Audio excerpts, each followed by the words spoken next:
Did something that seemed like garbage turn out to be your best investment? I bought a 2001 Subaru Forester with 250,000 miles for $2,000, and that little box of crap has yet to ever let me down for the past 2 years. I just drove it back and forth from LA to Phoenix with no problems other than a small oil leak. I do all of my own maintenance on it, and I plan on replacing its engine in the next couple of months, due to the fact that a new EJ251 isn't too much money. I bought a jailbroken Fire Stick last year for $100. 12 months later, I've cut out my DirecTV and I strictly just use the Fire Stick. That thing has saved me close to $1,000 so far. When I was about 10 years old, my parents and I were in our backyard clearing out a ton of scrubs that had gotten out of hand. I had trouble focusing because our next-door neighbor had this really adorable puppy, and all I wanted to do was play with him. We found out that they were actually going to take him to an animal shelter because their son was not taking care of him like he had promised. I decided to ask my parents if maybe we could get him instead. I was an only child and never really had anyone to play with unless a friend would come over, and the thought of having a puppy to play with whenever I wanted to was great. My parents agreed, and our neighbors offered to sell him to us for $20, which is really cheap for a dog when you think about it. I had that saved up and immediately agreed and promised I'd care for him and love him forever. So he became my puppy, my brother, and after a few days of debating, I named him Snoopy. Snoopy became my closest friend. He made me laugh, played with me, and would just hang out and watch TV with me. He was always there for me, especially through some tough times in my life where I was extremely self-destructive. He saved me from myself. He was there at my side through tough breakups where all I ever wanted to do was lay in bed. He was an amazing friend. He was there to see me graduate 8th grade, high school, and college. I hoped he'd be there on the day I got married and maybe around for some time when I had kids, but unfortunately, as much as we wish for things, sometimes they just don't happen. He died 4 years ago after being by my side for almost 17 years. That little ball of fur we bought for $20 made such a huge impact on my life, bringing me years of happiness, friendship, and love. Definitely the best cheap purchase I've ever made. Damn it, this was meant to be a thread of miraculous purchases, not something that makes YouTube narrators cry. I guess this one is both. Rest in peace, Snoopy, you wonderful pooch. A cat toy that is literally just a feather on the end of a stick. It was only $1, but my cat gets hours of entertainment from it. Went camping and forgot knives for food prep. Went to local grocery store and bought a package of 3 cheap, no-name, plastic handle paring knives, different sizes. They were the best knives in the history of the planet. They're still my main knives years later. The best barbecue I've ever owned was a $20 Walmart grill that my dad bought for camping. Both him and I have searched for this particular type of barbecue since then, and we just can't find it. Must have been a limited run with poor sales. It was a charcoal grill, and the circular part that held the coals spun up and down along the central post. Most precise temperature control I've ever had while grilling. When my dad moved out following the divorce, he let me keep it. Then one of my college roommates threw it out because he didn't like it or something. Ugh. Okay, so keep in mind that cheap is a relative term. In the town where I live, there's a slightly sketchy area. It's not bad, but it's not nice either. There's a pub around the corner, and all the buildings are dirty. There are some council flats nearby. And then there's my flat. An elderly lady had lived in it before, and she had moved into a nursing home.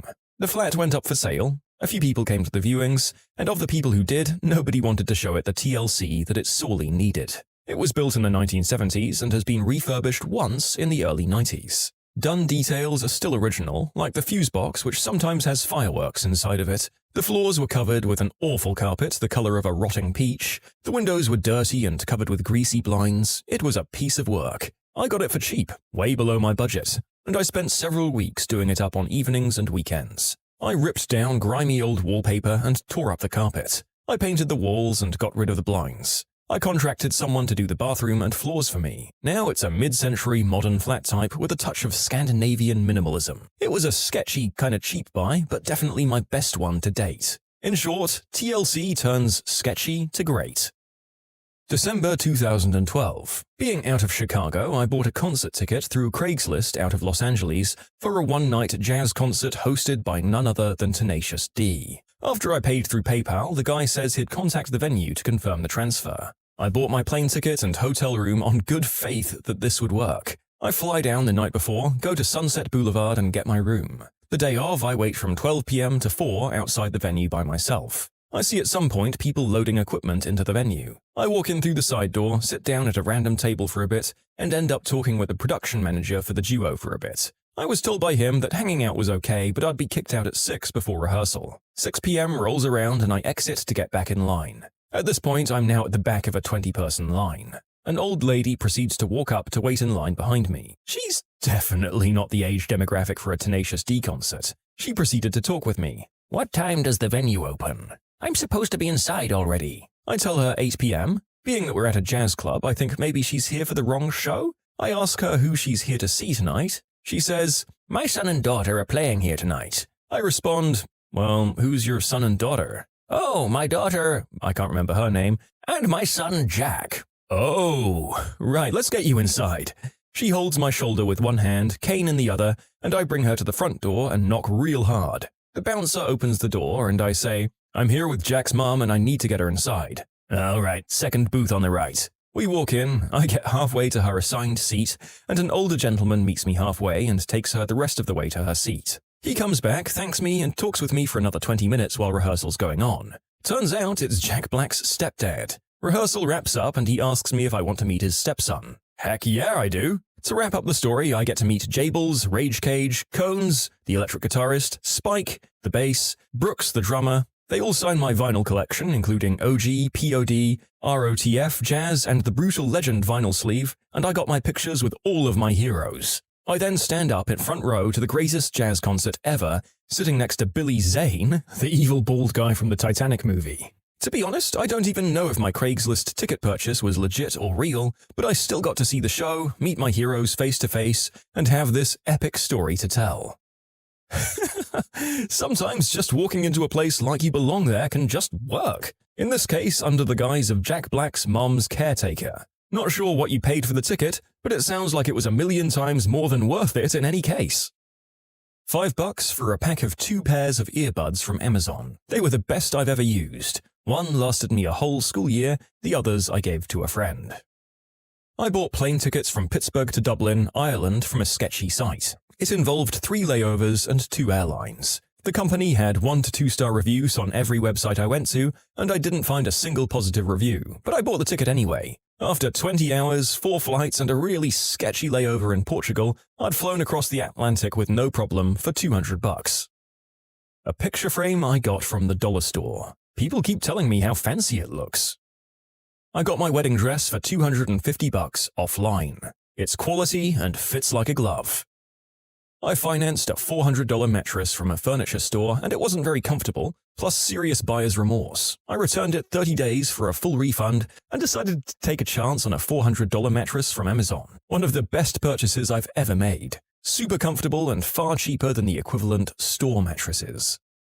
$70 ring from JCPenney's. Wife for 22 years and counting. That's $3.18 per year. Really good investment. Of course, she throws it at me from time to time, but a $70 ring doesn't do too much damage. Plus, she throws like a girl, so there's that. $1,300 for a salvage title. I found a 22-year-old Honda motorcycle. Owned it for 10 years and all I ever had to do was tires, brakes, oil changes, and scheduled maintenance. Never had an issue with that wonderful bike. Netflix stock quite a while ago when mailing DVDs was their main business model. In 2006, I purchased a home that was never gutted after Hurricane Katrina. Had lots of water in it for way too long and about 2 feet of muck, but the house only cost me 16 grand. I put 50 grand in parts into it and did 90% of the work myself. After 12 months, I rented it for $1,800 a month. After a few years, I sold it for over 300 grand. That was a lot of fun for 22-year-old me. A hamster. $30. I bought him on a whim when I was in a dark place and I fell in love instantly. It only took me a few hours and he was accepting food from my hand. By the 3rd day, he sat on my hand for the first time. When I entered the room, he'd wake up, wobble out of his hut, and hop up and down on the terrarium's glass front until I interacted with him. He loved my cats as well. When they sat around or on top of his terrarium, he'd hop up and down and stand against the glass to check them out. Whenever I changed his environment, he ran around and checked out every nook. He really loved toilet paper rolls and the flower pot that I'd fill with a soft plant that he'd nibble on. My dwarf hamster, Carl the Great, lived for 2.5 years and spread love wherever he hopped and wobbled. Any harbor freight tool. If used properly, at minimum you get your money's worth. At best, your $20 torque wrench has earned you a few $1,000s worth of work and saved repair bills by doing your own work. Big Bear Claw Back Scratcher. I bought a $6,300 tiny house trailer from a MAGA guy out of state who said he'd take guns or cash and had a bunch of barking dogs. A little fixing up and it's been the home for a homeless transgender youth for 4 months now. You can submit your own stories to be featured here on the channel. The story submission link is in the description below, and if you want to listen to some vibey music in the background, check out Easy Mode, also linked below, and subscribe. Birth control pills from an online international pharmacy. I know that there are some people on the internet that will make blissfully unaware recommendations, but there are many, many women who do not have easy access in the US. When I lived in South Carolina, Planned Parenthood was a 2-hour drive and county health services meant a 3-month wait for an appointment. If you could wait 3 months, the day of your appointment you would still wait hours to see the doctor. The doctor would perform a brutal and cold, stabby pap smear. This would then be followed by bullying. He would not prescribe birth control pills, but would try to coerce women into Depo-Provera or Norplant. I'm so happy that I took a chance on the $3 a month pills that Indian pharmacy sent me. They worked just fine for the 15 years I lacked access. A cheap bargain bin dollar store Johnny. It didn't work, but now I have the most beautiful 3-year-old daughter because my protection failed. I don't know if this counts, as the product was expensive, but hey-ho, it's an interesting story. Me and my friend were chilling in a mall when one of those beauty salesmen approached us. His salesmanship was so relentless that me and my friend both ended up buying the bare minimum each so he could leave us alone. He kept lowering the price and we both ended up spending 48 Great British pounds, which is a lot of money for a skincare product. We still chalk it up to us being on green herb and not firm enough with our answer. Anyway, a month goes by and I remember the mistake and decide to Google the product. Turns out a lot of old rich people really liked its apparent anti-aging properties and was listed on eBay for around double the price at its cheapest. I quickly list it at the going price and it's bought for a whopping £115, including the postage. Funnily enough, my friend had decided to open his bottle the second we got back from the mall to make the most of his purchase. He flipped when I told him the going price, and even more so when I sold mine. I bought $20 army cargo pants from the military surplus store. The pros? Same material and double need as Carhartts that were twice the cost. Super rugged and don't care about stains. They're my work pants, plus they're camo. They're roomy, comfortable, designed to fit you even if they're not exactly your size. There's more storage space than your mum's Kia. They're made in the US, not by oppressive labor overseas. Plus, they support a locally owned shop. And the cons? Well, my wife won't be seen in public with me wearing them.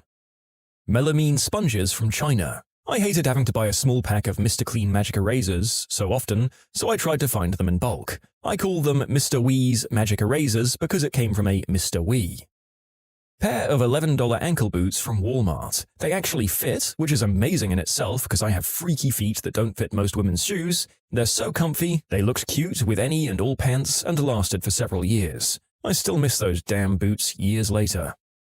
I bought a random guy a beer at a dive bar. 7 years later and we're married with a kid. Pretty solid investment. Counterfeit Dr. Dre Beats pills for $5 in Cambodia. 25 years ago, I bought this cool, long-sleeved, tie-dye t-shirt at the thrift store for 25 cents. I still have it and finally just downgraded it to an around-the-house shirt because of the holes around its collar. I was lured into a ghetto housing area by the prospect of a $40 Surface Pro 2017. People approached me with weapons and I was like, oh god, I'm going to die. Then a man walked in between them and said, are you the buyer? I said yes and paid for the computer and he said, sorry, they thought you were here to harm me. I left and now I'm here. To be fair, a lot of us would go into highly suspect locales to get a Surface Pro for that much. I'm about to buy a new one for my remote recording jobs and the cost is making me very, very sad indeed. I honestly think I'd walk into an active war zone for a Surface Pro for $40. A body pillow. When I had major abdominal surgery, finding a sleeping position was hard. This really helped as it took the pressure off my front. Just a couple of weeks ago, I saw a flat-screen TV for $40 at a thrift shop. Or it might have been a computer monitor, I'm not sure. From corner to corner, it's about as long as my elbow to my fingertips. It had a PC input, all the video inputs, 2 HDMI inputs, some USB inputs, cable input, the whole works. So immediately I wasn't sure if it was too good to be true. It turned on and all of the buttons worked, but there was no remote. Also, I was told there were no returns, only exchanges. Well, I went ahead and bought it anyway, and it worked like a dream. I finally have something I can bring with me when I make my next move. I can change the volume and input with the side buttons, so that's basically all I need. One day I might get a universal remote so I can change the brightness, but I'm basically set. Probably about 15 years ago, I bought a Wichita State University t-shirt at a thrift store. No reason, no affiliation. Smash cut to now, I only ever wear a Wichita State t-shirt to bed. Never as an actual shirt, just to sleep in. 15 years and running. 75-cent rubber from the gas station. I bought a really cheap wallet phone case from Wish because I've had my wallet stolen twice. So I decided to fully embrace my grandmotherly qualities. I'm 21, and about 2 weeks into owning it, I noticed my phone in the actual case itself was starting to detach from the wallet part, and I was like, oh great, this is what I get for cheap. And it turns out it's meant to come apart. My phone case is a magnet. Now I just stick it to anything metal and take photos or watch TV. Sticking it to my washer to watch Netflix has been a game changer. I highly recommend getting a magnetic phone case.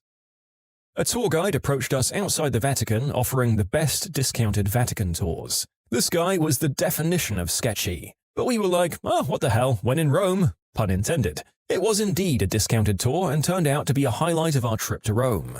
The tour guide was awesome and we skipped all of the lines to get right in. The substances from that festival I was at in 2015. 2 years ago, I bought a 1991 Ford F450 flatbed wrecker, commonly known as a rollback, for $4,000, from a group of crystal addicts in the deep south of Texas. The truck was easily worth $15,000. I was sincerely worried that on the way there I'd just end up getting mugged. Fortunately for me, everything turned up spades. There's no way in heck, as poor as I was back then, that I could ever hope to afford a new rollback wrecker. I now own a small auto transport business in Southern California, and I still drive that same old rollback wrecker to this day. I'm so glad that I gathered up my courage and did the deal because it truly catapulted my life into a new beginning. I was able to move out of my 30-foot travel trailer into a no bullcrap concrete foundation brick-and-mortar house. Thank you so much, little rollback, for being the most reliable and best money-making truck I've ever had. I spent $11 for a pair of 10-foot phone charger cords on Amazon. I figured as often as I had to replace them, $11 wasn't bad for two. 3 years later, and I'm still using the first one. My puppy. We bought him from some sketchy dude on the southwest side of San Antonio, and the little guy was in rough shape. But now he's almost 8 months old and a whopping 92 pounds of muscle and loose skin. The vet said we had a very nice horse. I searched around for a vasectomy reversal. Everything looked to be $15,000 to $20,000. Finally found a guy in Rhode Island for less than $3,000. This guy was alone in an office in a strip mall. He took cash only, which was very sketchy to me. I was afraid I'd come to in a bathtub full of ice. That didn't happen, but even after the procedure I was certain it didn't work and maybe the guy was a quack or a scam. This was over 3 years ago and my wife and I couldn't get pregnant for some reason. I figured I knew the reason. Well, I was wrong. Turns out it was her the whole time and my surgery worked perfectly. After a few visits to a fertility clinic, we're now 26 weeks pregnant, with a baby boy due in November. Definitely a sketchy cheap buy that ended up being one of my best purchases. My sister bought this sus eyelash curler kit. You put some chemicals on it like they do in the salons and it keeps your lashes curled for about 4 to 6 weeks. She got it for $10 on Amazon and the crap worked. If you go to a salon, they charge at least $50. Zenny is a glasses frame online shop, and at first I was skeptical by how cheap it was, but my god are the frames durable. 100 out of 10 would recommend.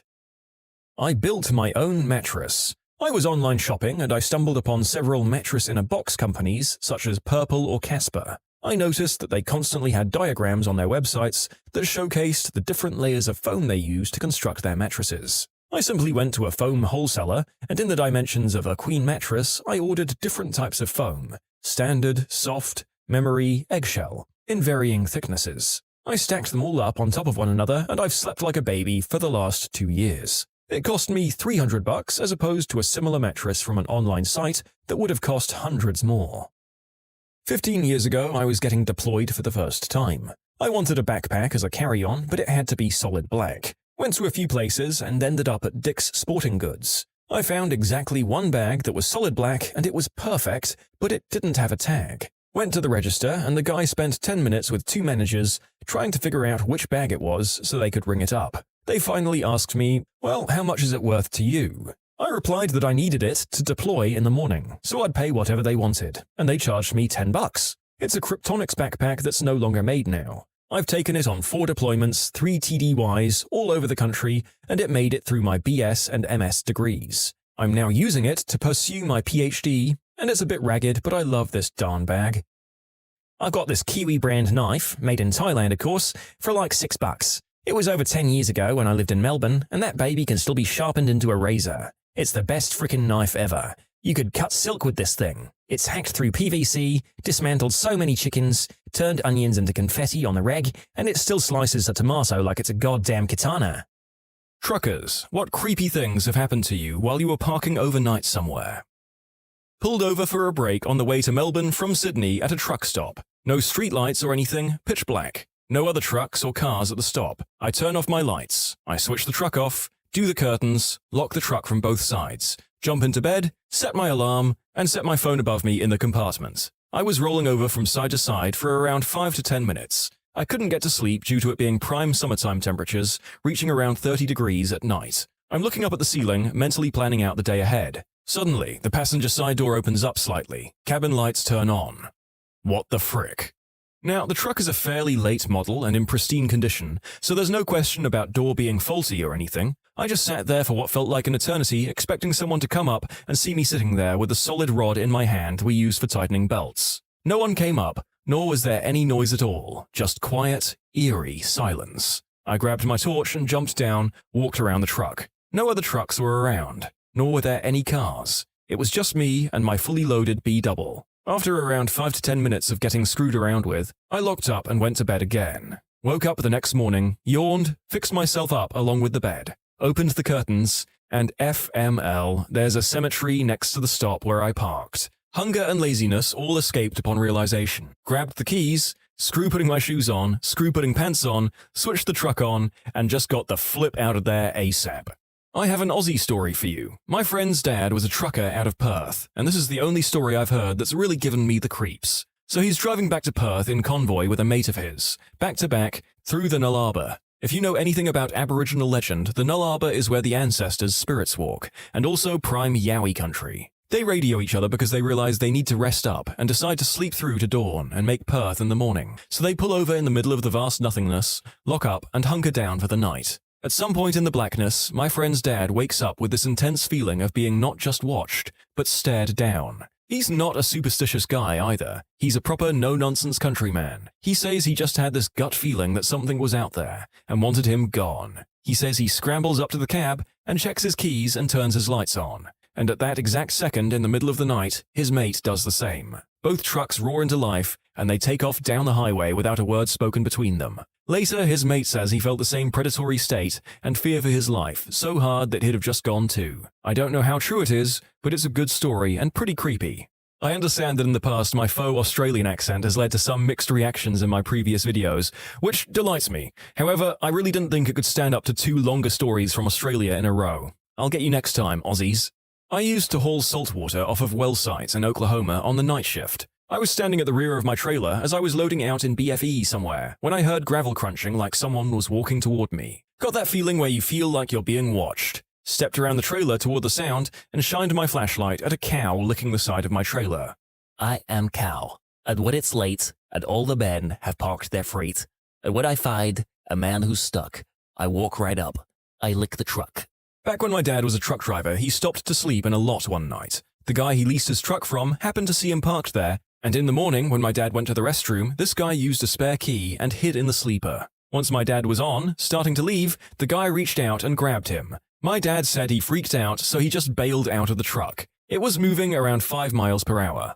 My boyfriend is a truck driver who routinely does midnight runs. Oddly enough, I asked him this question myself a few days ago. He told me that one night he was getting ready to park in a lot next to a truck stop. He said it looked like there were no lights, no cars, no sign of anyone, but he said, screw it, he was tired. He woke up the next morning parked on the side of the road with 3 highway patrol vehicles behind him. He was about 15 miles away from the truck stop he had parked at. Thing is, he was sleeping in his camper the whole night. He has no idea how he got to the side of the road, and logic says someone tried stealing the truck and succeeded. And the police convinced him of this happening as they saw a man in a black jumpsuit running away from the truck into a nearby field. Even then, he still feels uneasy about the whole situation. Apparently the doors were still locked from the inside and there was no real sign of anyone trying to break in. Just a few extra details I thought I should add. The police did breathalyze for alcohol and it came up clear. Even more unsettling is that he puts his keys in the same place every night, which is next to his handgun in one of those metal boxes, which remained untouched. Also, the police officers could not locate where the man in the jumpsuit was,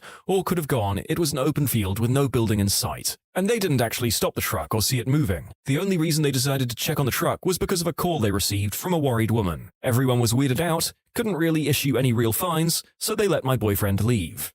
2 stories. Maybe not winners, but creepy overnight parking for sure. I was really new to the business and had parked at a stop in Texas en route from one place to another. It was August. There was nothing unusual about the situation. I was in the middle of a parking lot with about 70 other odd truckers. I woke up with a start 6 hours later to the truck shaking and rolling, hellacious noise all around, and a psychedelic light show blasting me from every direction. It was a severe thunderstorm that I'd no idea was coming. Wind, pounding rain, thunder, and lightning to beat hell. Being in a truck during a storm is closer to being in a tent than in a house. I'd never experienced it before, and even though I grew up with this kind of severe weather, I lay there in this tossing, heaving sensory party going, I don't even know where I'd go right now to get safe if I had to. Hell, I don't even know how to find out if this is a severe or regular or a tornado. I was really tired the next morning.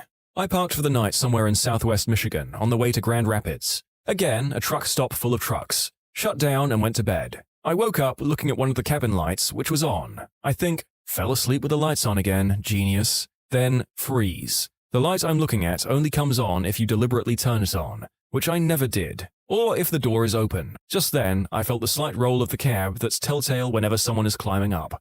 I wish I had some heroic Rambo crap I could claim I did, but I can't. I yelled. Now, I can make myself heard in a very loud environment pretty easily, and this was the dead of a quiet night, and I yelled, "Get out!" loud enough to send Legion into the Gerasene pigs. There was a frenzied scrambling and the truck rocked some more. Then I hear a very small woman's voice, "I'm sorry, I got the wrong truck." Nothing from me for a second, then, "Are you okay?" "Yeah, just get the F out of here." Moral of that story, lock your doors. She was either a driver or a working girl, and it doesn't matter because either way, she got the wrong truck. Loud enough to send Legion into the Gerasene pigs is my new and favorite way to say something is the extreme opposite of silence. I was at the Petro in western Memphis. I had dropped a loaded trailer and bobtailed to the truck stop and parked in bobtail parking at the Petro. I was pretty tired but hungry, so I went in, got a meal and walked out and opened the door to my truck and started climbing up. I looked up right into the face of a guy grinning at me. I was in the wrong truck. I had parked next to him.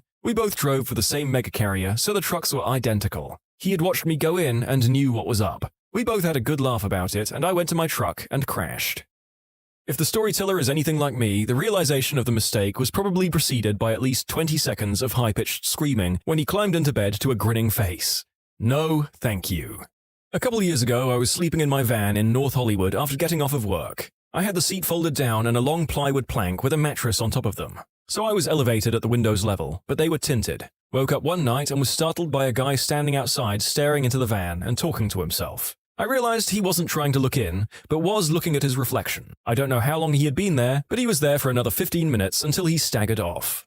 Have a trucker story from the extended family. An uncle used to drive a lot, and he always came back with the most weird stories ever. While every family member knew his stories, there was one story he told and warned about, even to me when I was 6 or so. Moral of the story is to never stay the night in the desert alone. It seems once he drove to Chile, he had a contract, and the way there was okay. I made the travel myself later in life. It's beautiful. Whenever he was done, he usually spent a few bucks on booze, but this time, due to the family gathering, he wanted to come back as soon as possible. So instead of drinking in some bar, he decided to sleep a bit at the Atacama Desert. Well, it's a desert, and he had parked way outside the road and a few miles before the next village. He sleeps and wakes up to someone singing. He's confused and thinks it's the radio, but the radio is not on. Then the singing stops, and it sounds more like a scream for help. That's when he wants to get out and help, but he is still confused. He said he started the motor and the lights to see where and who was there, but he also did open the window a bit and yelled, asking what happened. It was nothing, and right then when he decides to get out anyway, he catches a movement in the corner of where the lights end. It looked like a woman, but the face was pitch dark. He freaks out and drives away, non-stop until he reached home. Whatever he saw or thought he saw, every time he told the story, his face went pale. Even my grandmother commented on how he was usually a very jolly guy, but whatever happened in the Atacama Desert freaked him totally out. Like most people here, this didn't happen to me. One of my good friends from middle school had a stepfather who was a truck driver for a good amount of time. He was a tough son of a B-word. I never saw him not look like he could kill someone. Except one time when he told us why he stopped driving trucks. He was on a long trip from somewhere down in Texas to Boise, Idaho. By the time he hit the freeway close to Boise, he had already been up for 24 hours. Either way, I don't believe he could have seen this coming. Outside of Boise, he was driving, late at night, at the fastest legal speed, when out of nowhere he sees someone sit up straight in the middle of the road. He didn't have enough time to hit the brakes, not that it would have helped. She was decapitated on the spot. He later found out she was tweaked out. I don't think even if he wasn't sleep-deprived, he would have seen her lying in the road. From what the police could gather, she walked out there, sat down, and eventually fell asleep in the road. No one knows who she was or how she got that far out. One of my trucker friends has a story about spending the night alone in a rural stop in the middle of Maine winter. She had a bit of an uneasy feeling about the place but couldn't put her finger on anything and needed badly to rest. So she stayed. Perfect Stephen King setup, right? She's usually a very solid sleeper but wakes up around 3 a.m. that night. She's not sure what woke her up until she notices that the cab is very slowly and gently rocking side to side. She can also hear an intermittent, soft sort of rubbing sound that corresponds with the rocking. She was a seasoned trucker already at this point, but really wasn't sure what this was, and all the ideas that came to mind ranged from the mundane, but alarmingly unsavory, to the outright paranormal. Terrified, she creeps up to look in the side view mirror to see what's out there. Turns out some moose like to lick the road salt off semi-trucks. I hope that cow from the earlier story feels really validated by this factoid. Not a trucker, but I drive a lot of miles in a company truck from my oil field company. I'm on call 24/7, so I'm out at all hours. One night after a long day on a location in the Oklahoma Panhandle, which is rather remote and sparsely populated, I was driving back to the town where my shop is located. I got too sleepy to drive and decided to pull over and to nap until the sun came up. So I pulled off the 2-lane highway down a country road and parked on the other side of that road. It's safer than pulling off on the shoulder of the highway, and no headlights to bother you. This was and is common practice for me. I left my pickup running and turned the headlights off and leaned my seat back and fell asleep pretty quick with the AC on low and the radio turned off. I slept pretty good for maybe an hour, and then I guess I was having strange dreams, so I woke up, but just kept laying there because I was groggy. The wind was picking up and sort of shaking the truck with random strong gusts. Lots of wind in Oklahoma. Eventually, I started to imagine I was hearing whispering or murmurs, but I attributed it to the wind and my sleepy state, or maybe the radio still being on, but low volume. I kept hearing it, so I sat up and turned the headlights back on to look around. The lights illuminated the dirt road to my side and in front of me. About 50 feet in front of my truck and extending down the road into the dark where my headlights faded out, were maybe 20 coyotes all milling around and sniffing around the gravel in the road. Their eyes were reflecting the lights. Coyotes usually run from light and avoid humans and their noise at all costs. There was no fear in these coyotes, and I was sort of struck by how many they were, all standing in the road. They eventually moved off into the dark as a group. I wasn't really afraid as I was inside my truck, but my feeling was an uneasy one, so I got back on the highway and went home. After reading through a majority of the comments on this thread, my curiosity was piqued, and I called my mum up to ask her if my great-grandfather, a trucker during the 60s, had ever told a creepy story of being on the road. To my surprise, she said there was one story he told her as a cautionary tale. It's not about parking overnight somewhere, but I thought it might fit in here just the same. He said he was driving through somewhere pretty rural, a small town with a few houses here and there. As he was making his way down the road, he saw a large cardboard box tumble down a hill and come to a stop pretty much directly in his path on the road. It was too late for him to brake, but why would he? It was just a cardboard box. It's not like it would hurt his truck if he ran over it, so he kept chugging forward. At nearly the last second, he said something came over him, and he immediately swerved to the right to avoid hitting the box. When he looked in his rearview mirror, he saw 2 little kids scramble out of the box and back up the hill. It's amazing what little kids in a small town will do for fun. I still feel sick to my stomach after hearing my mum tell that story. All the time. The worst might have been an incident that happened while back in Indiana. I was just parked for a 34-hour reset, means you can't drive for 34 hours so you can get a full 70 hours of driving back. It's the hours of service that allows us to drive and counts our hours, just outside of Chicago. Now, for all you non-truck drivers, right out of Chicago in Indiana is probably the first place you learn about not stopping if you can. Drug dealers, lot lizards, working girls, theft, the whole 9 yards. I didn't have a choice. I had nothing left at all for hours. So I sat. That night, I heard someone messing with my truck in the back. I sat in my truck while I heard this continue for 2 hours. I would much rather deal with it in the morning than go out to see what's going on and getting robbed at weapon point. Woke up the following morning to see my 5th wheel handle pulled. Means if I drove, I would have unintentionally dropped my trailer I had attached, and my glad hands, the lines that connect my truck to my trailer that provide me with braking capabilities, completely missing. Worst of all, they undid my freaking catwalk like savages and ran away with it.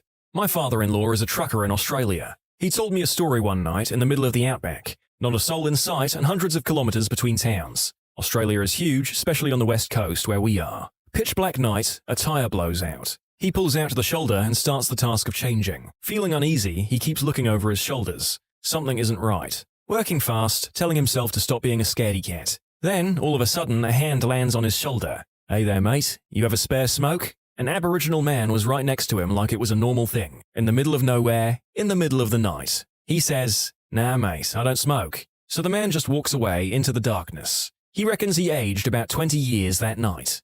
Nothing too creepy, but I've parked in a few less than desirable places. The first was next to P&G in Kansas City on the edge of the ghetto. Nothing happened, but it was still freaky at the time because I was fairly new. Yes, I've had a couple of bums or lot lizards knock on my truck, but if you stay quiet, they just move on. I've heard random bumps in the night, but never really worried about it. I heard a story about a police officer in Chicago or New York making a trucker move his truck so that he didn't have to deal with a homicide in the morning. What is it about Chicago in particular here? Adding that onto my list of places to avoid for future travel. Let's get back to spooky. I was driving overnight in a very low-populated area. Due to circumstances, I was seriously sleep-deprived. Driving in a poorly lit stretch of woods, my headlights started to cast shadows through the rails on the side of the road and started playing on the trees on either side. It looked and felt like I was driving across an ocean. Then the hallucinations started. When you are seriously sleep-deprived, you'll start to see shadows flicking across the edges of your field of vision. Shadowy figures started appearing on the water next to the road, swimming alongside me. They looked like monstrous mermaids jumping in and out of the water. The Dutch roads are notorious for having very few truck stops that actually have space for a real truck. So I drove for another hour, taunted by these figures. First truck stop I pull into and ready myself for a nap. I wake up a couple of hours later, and one of the figures was in the cab with me, looking at me. I freeze, terrified for my life. I couldn't move until I calmed down enough to start noticing that while it seems to be moving and breathing, it doesn't seem to move much. And then I realize it was my coat, slung across the seat. Panic subsided, and I used the adrenaline rush to drive the 2 more hours I had to go. Other time, less spooky but creepy enough, a truck stop I was parked at was infested with lot lizards. I had already seen some of the less lizardy types get into trucks. I was reading a book when suddenly I hear my handle of the passenger door being pulled. It was locked, luckily, but that didn't stop the unseen puller try to open it. It stops for a second, and I suddenly feel the cab swinging a bit, like someone was on the ladder. Up comes this horrible visage of rotting, missing teeth with a balding forehead and so much eyeliner it could be called face liner. She mimes giving me a particular adult activity, but I refuse. She jumps off, and I see her storming off, furious about something. Most of the other truckers were laughing at me. She was well known amongst the local truckers for her wiles. This is the scariest story here. Not because of the hallucinations themselves, but because I learned I may be sharing the road with people who are operating 40-ton vehicles at 60 miles an hour while severely sleep-deprived. I used to drive trucks in northern Manitoba. There's a road in the northeast you can drive for several hours and see very few vehicles. This road is quite flat and straight in stretches. Of course, this is deep in the bush. One day I saw something cross the road in the distance. Very large, easily past the hood on my truck. But not long like a moose or elk, just tall. It disappeared into the bush, and as I drove by the spot, the hair on the back of my neck stood up. I heard days later a tow truck driver describing on the radio his encounter with a similar creature. Only he was much more clear that he had spotted Bigfoot. This guy went to some length to explain he didn't want people thinking he was crazy, but he was sure what he saw. I asked an Aboriginal client of mine in a nearby community, and he said the elders spoke of them as commonly the same way they spoke of other animals. I don't know what I saw that day, but I'm certain it wasn't a bear, moose, deer, or elk. I just don't know what the hell it was. What is the best "karma is a B-word" moment you have witnessed? I'm from San Diego, and during the summer you have to claim bonfire pits on the beach really early in the morning if you want it for that night. So my friends and I got to the beach at 8 a.m. and stayed there so we can get a bonfire going into the night. Just before sundown, this one couple asked if they could share the bonfire with us, and since our group wasn't too big, we decided to share it with them. However, that couple proceeded to bring a group of about 15 others, and they literally surrounded the pit and pushed us out. We were really annoyed, but we were so tired from being at the beach all day, so we decided to head out. Little did we know that that night had an extreme high tide warning, and when we moved all of our stuff over the wall that divided the beach walk with the beach, a huge wave came in and washed out that whole group surrounding our bonfire. The wave flipped over their table of food, took a handful of sandals back into the ocean, and destroyed all of their stuff. The best part was this one girl was trying to jump the wall to save herself, but she didn't jump high enough and ended up falling right back into the water. Karma is a B word. I was in daycare as a child. I had very long hair that my dad always put into a ponytail. There was a girl that would pull my ponytail all the time. We were doing a musical chairs thing at the end of the day while parents were picking us up. The girl was behind me and kept yanking my ponytail. I kept telling her to stop. The teacher Didn't see anything, so I can't do anything about it. There were a bunch of parents waiting for us to finish our game, my mum included, and she kept doing it and the teacher Didn't see it. So I turned around and punched her as hard as I could. She stumbled into the cubbies where we kept our coats. The teacher tried to chastise me and my mum was like, nope, didn't even see anything, didn't even get into trouble. I was running laps on a grass field in the military when I was about to lap a guy who'd always lap the crap out of me. So as I passed him, I yelled, "Gotcha, B-word!" and immediately stepped in a hole in the ground and twisted my ankle. Despite the pain of jacking my ankle up, I thought the karmic payout was hilariously timed. That fool. YouTube fail videos have long since established that taunting your opponent seconds before the finish line basically guarantees some kind of karmic payback. My old manager was a monster. Belittled people, made a hostile environment, denied everything that would make co-workers happy while giving herself every comfort. Even denied me a half day to go to my mother's funeral, adding, "Would it be a big deal if you couldn't go?" He finally stepped on his own member after he wrote up a fictitious counseling statement about someone and the entire office revolted. The manager wasn't fired like we wanted, but he was relieved. So in comes the new manager. Very well regarded, 20-year Air Force veteran, retired at E9, humble guy who knew how to handle people. We have our first awkward team meeting, old manager bitterly in attendance. As the new manager is giving his "nice to meet you" speech, he sees the D-bag glancing around the table, trying to intimidate people. He stops talking, pauses for a few seconds, and then says, "You know, when I was in the Air Force, I learned that if you take care of your people, they'll take care of you." He then stared directly at the old manager and said, "If you don't take care of your people, they'll take care of you." Sitting on a state highway late at night because of a bad car accident. The highway was packed and barely moving. One guy thinks he's smarter than everyone else and tries to drive on the shoulder. He makes it a good little ways before running into an on-ramp, also packed with cars. He had nowhere to go and no one let him in. He was stuck between cars in the rightmost lanes and cars from the on-ramp. Everyone stuck bumper to bumper and flowed around him. I went from watching him pass me and almost getting out of my view to passing him and losing sight of him in my rear view mirror. My dad told me a story once from when he was younger. He was in traffic in a two-lane, two-way road. It was backed up in one direction, heading into an event of sorts, but there was sparse traffic going the other way. My father starts seeing this tool in his rear view who would pull out from the traffic into the oncoming lane, drive as far as he could before a car started to approach from the other direction, and then get someone to let him back in. After doing this a few times, he gets up to my father when he needs to get back in. My father doesn't budge, and the guy has to throw it in reverse and back all the way up to the end of the line. Of all the fantastic things my father's done in his life,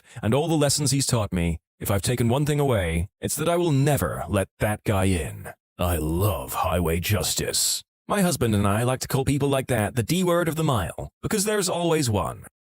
As much as all the other figures on this compendium deserve the karmic justice they were handed, these individuals who believe the rules of the road apply to literally everyone but themselves are particularly satisfying, aren't they? When I was a kid, we visited Montreal. I had gotten a hockey puck as a souvenir. While we were in our hotel, my sister decided to mess with me by hiding it. I got mad and yelled in my high-pitched voice, "Give me back my hockey puck!" before smacking her in the head with a pillow. Guess where she had hidden it? As a parent, I don't even think I could get mad for that. I was coming out of work from a nightclub in New York City in 1993. A friend and I were walking toward the train station when we heard an older lady screaming, "Help! Help!" We saw a guy running away from the screams toward us with a woman's purse in his hand. I don't know why I did this, but I pulled out my work ID badge. Plain work badge, not a security badge. I was just the DJ. The thief must have thought I was a cop, and he immediately throws his hands in the air, and without a struggle, he throws himself to the floor. I told him to stay laying on the floor or he will be pepper sprayed. I had no pepper spray. A few minutes later, the cops show up and arrest him. The old lady was very grateful and was mostly worried about her pictures of her family she had in her purse. Bad guy got instant karma and didn't even get halfway down the block with the purse. Driving to Chicago, and a crazy guy is road raging, swerving erratically while yelling about shooting us. He zooms off. 5 or so miles later, we see his van upside down in the ditch. He's standing on the shoulder talking to a cop. "You should have pulled over and said, 'Hey, about you threatening to shoot me back there. Sorry, but you were going so fast I couldn't keep up. But hey, you're welcome to give it a shot now.'" I got rear-ended in a turn lane by a girl texting. She was doing 45 miles per hour and I was stopped. No major injuries. I went to her court date hoping she got a big fine or something. She got a $50 ticket. I was a little bit upset. As I was sitting at the stoplight to pull out of the court, I watched her run a red light and T-bone a cop. I don't normally laugh at other people's misfortunes. However, I laughed my butt off on that one. When I was driving my Jeep very carefully in a snowstorm and someone in a Mustang passed me in an unsafe manner, he almost lost control of his car, which would have caused an accident that included me. Picture someone dangerously fishtailing right in front of you with an 18-wheeler coming at you in the other lane. Saw him in the ditch 5 minutes later. Idiot. Seems like he started as he meant to go on. I suppose I really should have guessed how many of these were going to be car and road related. Here's a similar story with a dash more coincidence involved. This same thing happened to me in London with a sudden snow flurry. I was driving down a hill and my car was sliding towards parked cars, so I was taking it slow. The guy behind me was driving a Land Rover and tooting at me to hurry up. Ended up overtaking me at speed. Got home a few minutes later and the guy is sitting on my garden wall with a gash on his head. His car had crashed into the central bollards. I asked him if he wanted to come in and wait for the emergency services, but he was too embarrassed. Couldn't help myself and told him he was driving too fast. He said he thought Land Rovers were made to handle those conditions. I work in an ER, and once a girl got brought in by an ambulance after being assaulted. She was walking down the street when some guy tackled her to the ground and tried to drag her down an alley. A good Samaritan managed to chase him off and call the cops. Like 20 minutes later, they brought in a guy in full cardiac arrest. Turns out the police found the attacker and chased him several blocks to where he collapsed, and his heart gave out. He was dead on arrival, and the victim ID'd him right in the ER. I was kicking a customer out for being racist and cursing at one of the employees. He yelled offensive stuff, and then he tried to slam the door on his way out, but it had one of those things that make the door close slowly. He pushed it hard, but it didn't budge, and he slipped and fell on the floor. We had a good laugh. The correct name for that thing is a door slowly closer. A door slowerer? Americans call boingy deceleratory hallway blockers door slowly closers. When my ex-husband, who stole $4,000 from me to go visit his mistress in another country, called me to beg for money. Actually, my credit card number, as if, because his lights got cut off.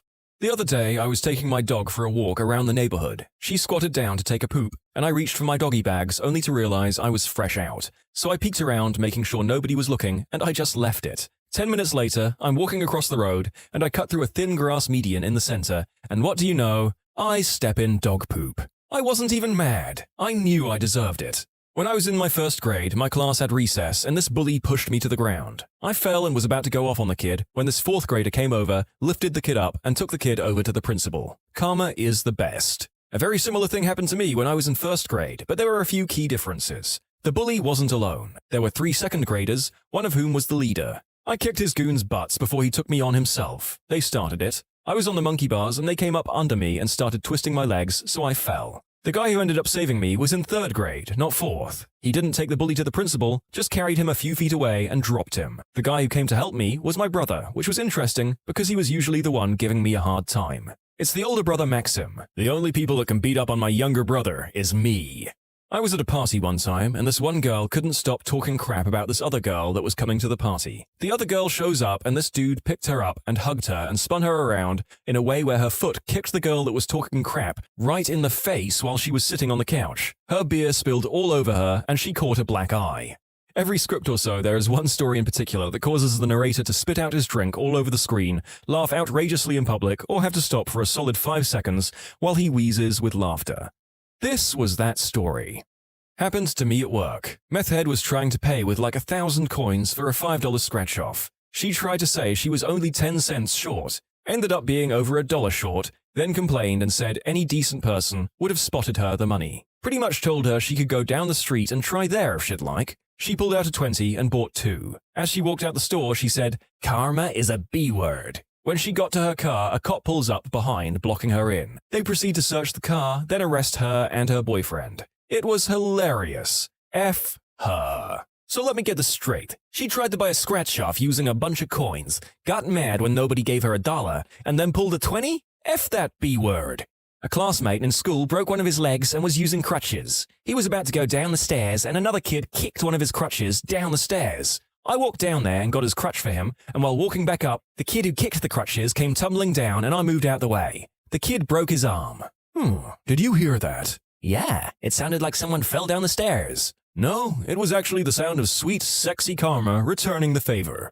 Last Saturday, I was on a crowded NYC subway at 2 a.m. Two drunk dudes, young 20s, lighting a joint and walking around flaunting it. One literally came up to me, "You think a weedhead ain't gonna smoke a joint?" Whatever that means. The whole train kept ignoring them and they kept parading around being a bunch of morons. They spotted two taller, athletic-looking dudes and started making fun of them for looking like cops. It was the line, "Which of you is the sergeant?" that finally put the athletic guys over the edge. They looked at each other, smiled, reached into their pocket, and pulled out their badges. "Okay, boys, empty your pockets." The subway blew up in laughter. They would have gotten away with everything if they just didn't go bother the two plainclothes police officers. Score one for the good guys. And then I went home and smoked up a joint myself in my living room. I worked as a bartender at a bowling alley. For some reason, one of the other bartenders hated me. She was constantly poaching people on my side, horseshoe-shaped bar, so we each got a side. We split tips, and whenever it was her turn to count them down, I know she wasn't splitting them properly. Tried to get the scheduling manager to put her on my days, etc. One of my regulars even said she caught her pocketing tips and not putting them in our communal bucket while I was working with her. Well, tournament season started, which everyone dreaded/looked forward to. Dreaded because the shifts were twice or 3 times as long as normal, and there was a constant rush of people at the bar. Looked forward to because shifts were 2 or 3 times as long as normal, and there was a constant rush at the bar, so we'd make about as much in a day as we did in a week. Well, the first tournament was teams that she considered hers. They bowled on her side on days she worked, so she knew them well and was looking forward to their tournament tips. She came in, saw that I was scheduled to bartend that day, and flipped out. She started ranting to the manager, who happened to be the scheduling manager. The owner pretty much said I was one of the better bartenders, so I was getting put on the tournaments, and if she didn't like it, she could just leave. My co-worker left, and then I got to work her normal shifts as well. I was working in a pub in Liverpool and had just arrived about 10 a.m. to start my shift. I knocked on the door and waited for someone to let me in. I became aware of some voices shouting and turned around to see 2 guys, shirts off, swaggering towards me, talking in a language I didn't understand. They came right up to me, and whatever little English they did speak came out. They called me a frickin' working girl and a frickin' B-word, etc. Nasty stuff, and I was really quite scared. I was knocking on the door really hard at this point, but after insulting me and laughing, they walked off towards a busy road. I watched as they walked out into the traffic, waving their arms at the cars to stop for them, then giving the drivers the finger. Suddenly, one of the cars stopped and 4 big guys got out. One of the nasty dudes ran off, but the big man got caught and shoved hard against the car a couple of times, clearly hurting his head and elbow. Then one of the guys made out that he was going to punch him, big time, drawing his fist far back. The little crap just covered his face and screamed. They didn't get hit, but the car guys and a lot of passers-by burst out laughing. They let him go and he ran away. That felt good. Nothing better than watching highway vigilante justice from the comfort of your own vehicle, huh? I hope at least some of the drivers had a packet of crisps to consume with the show. My dad kicked our dog because it was standing in front of the fridge and he wanted a beer. But as soon as he opened the fridge, the shelf that was holding the beer fell off and every single can busted open. Woman on a cell phone runs me off the road, flips me off for laying on the horn. She was going right and I was a ways back going left. A van was in front of her at the red light and she just plows into the back of it. I slowed down as I passed with the window down. Running me off the road wasn't enough to get your attention, huh? She flips out. I laugh and drive off into the sunset. You might have considered giving your contact information to the driver of the van. I was a witness, I saw her talking on her phone while driving, and saw her ram into your stopped vehicle, and will be happy to tell the same to your insurance company. My brother was making fun of an old man slowly shuffling across a parking lot. Look at Speedy Gonzales, or something, and 2 seconds after, he, my brother, bashes his foot on the cement parking barrier. He limped back to the car as I laughed hysterically. Every winter when my family and I would go skiing, if it was snowing on our drive up or back, there'd be an idiot soccer mum or dad driving a Suburban on worn-out all seasons, going 50 plus in the snowy lane, not the one people are driving in. It's always incredibly satisfying seeing them either pulled over or in the ditch. I made the mistake of pulling them out twice. Never again. They are never grateful and never admit they're an idiot for driving so fast. The last one, once I got them out and unhooked them, jumped in the Suburban and in order to make it move on the snow, floored it, achieving not much more than throwing snow behind them and making their already bad tires worse. I was working at a mental health facility for the elderly as a nurse. Worked there for over a year with a perfect work record. I worked for the same company at another elderly facility, also for the same amount of time with a perfect work record. My coworker found out I have PTSD and decided to tell my boss at the psych facility that I have PTSD, and the two together plotted to have me committed. One day in October 2012, they launched their attack. I was working a 7 a.m. to 3 p.m. shift and doing very well for 2 hours when my boss called me into her office to congratulate me on 1 year service. When we were in her office alone, she started grilling me about my mental health and how it plays out at home. Next thing I know, she's forcing me to call my coworker, who is off duty, and making me go with her to the psych emergency because I have PTSD. The entire meeting was designed to stress me out and caused me to be triggered enough to behave poorly or crazy somehow to rationalize the next step, which was to cart me off to emergency, and when they see me, they will instantly know I belong locked away in a padded room. They didn't, though. The hospital said I was fine, just stressed out about being forced to go to the hospital like a crazy person for no reason other than admitting I had PTSD. After the hospital let me go, my boss put me on extended medical leave without telling me and ignored all my calls for 2 weeks. Wrote letters lying about me to her bosses and the HR department. I filed a union grievance and a complaint with a third-party whistleblower company for my company's head office to hear about. My boss lied about me to everyone. She said I told her I had a murderer in my head, that I was standing in front of mirrors with knives wanting to cut flesh. They believed her, so they shut down my complaints. I took it to the Human Rights Tribunal, self-represented, against the largest long-term care provider in North America, and I fricking won. Took 3 long years from incidents to end of court. It was the hardest thing I have ever done. My employer's health declined considerably by the time the trial happened. She lost her job, she had to move to the mainland, and there is a forever public record about what she did. The coworker who helped my boss is in the permanent record, and the employees of the job site were ordered to learn what she and our boss had done to me and the outcome. She will never be comfortable at that job site again, and who and what she is known to all. I got the highest amount awarded for damages to dignity and self. I created a precedent for other PTSD persons with a clean work history who do a good job on the clock but have very real struggles with PTSD symptoms at home. No karma could possibly taste better than 40K and a clean reputation. What are some double standards that don't involve gender?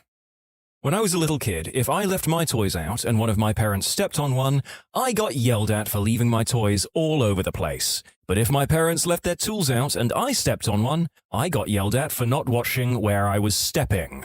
I always find it amusing that when I purchase chemicals for my company, I can order some real crazy stuff, or stuff that can be used to do/make or synthesize crazy stuff, without raising an eyebrow or having to submit documentation or business records, because, hey, we've got an account, so it must be legit. But when I order good old 99.9% pure ethanol, which is really cheap for us because it's tax exempt since we're using it for industrial purposes rather than drinking it for entertainment, there's a mountain of additional paperwork attesting to the above. When I went to Japan, I was heckled by my friends if I went and had American food. Yet, when the same group of friends went out to Japanese guests here in the States, we always only went out to Japanese food. WTF? Seriously, I got American food when I lived in Thailand about once or twice a month, which is nothing compared to the 30-plus days in a month and 3 meals a day, but I would just be judged by the locals and even some foreigners for stepping into a McD for a hash brown and sausage and egg McMuffin. Like, leave me alone, fam. I'm homesick and I don't want to sweat from the burning spice of last night's leftover curry at 8 a.m. when it's already 33 degrees, 91 in freedom units, outside. When I have a lot of experience at a job application, like they asked for, but the employer thinks I'm too old for the job.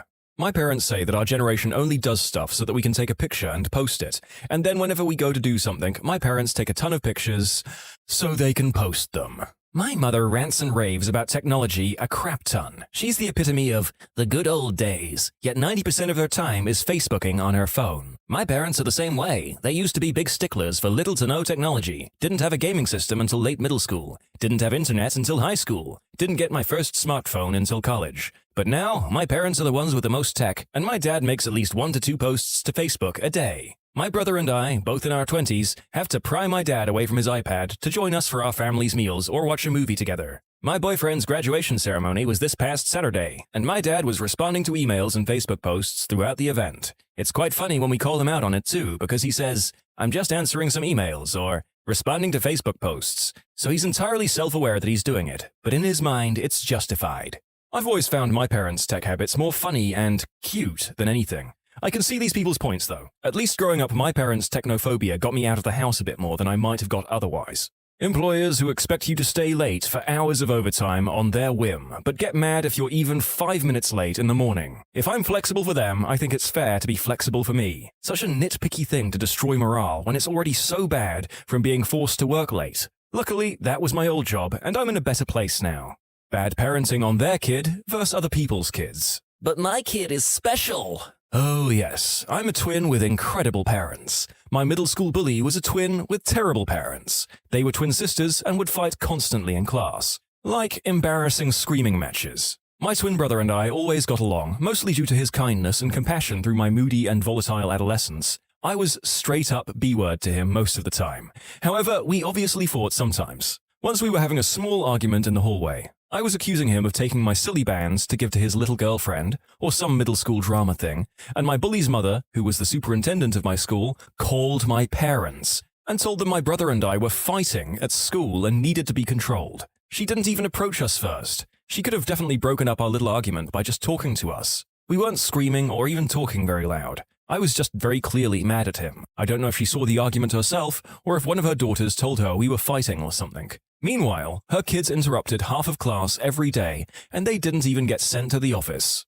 Cities and states telling us to conserve water by watering less. Some people comply and they end up getting fined by their city for having a dead or dying lawn. City and state buildings have the greenest lawns around because they water around the clock. Early morning, high noon, and the evening. Half the sprinklers are usually overspraying in the middle of the road. How about cities and states telling citizens to conserve water, then selling the water rights to major corporations or factory farms for almost nothing? I'll cut down my showers when you stop selling the state's water to gosh darn Nestle.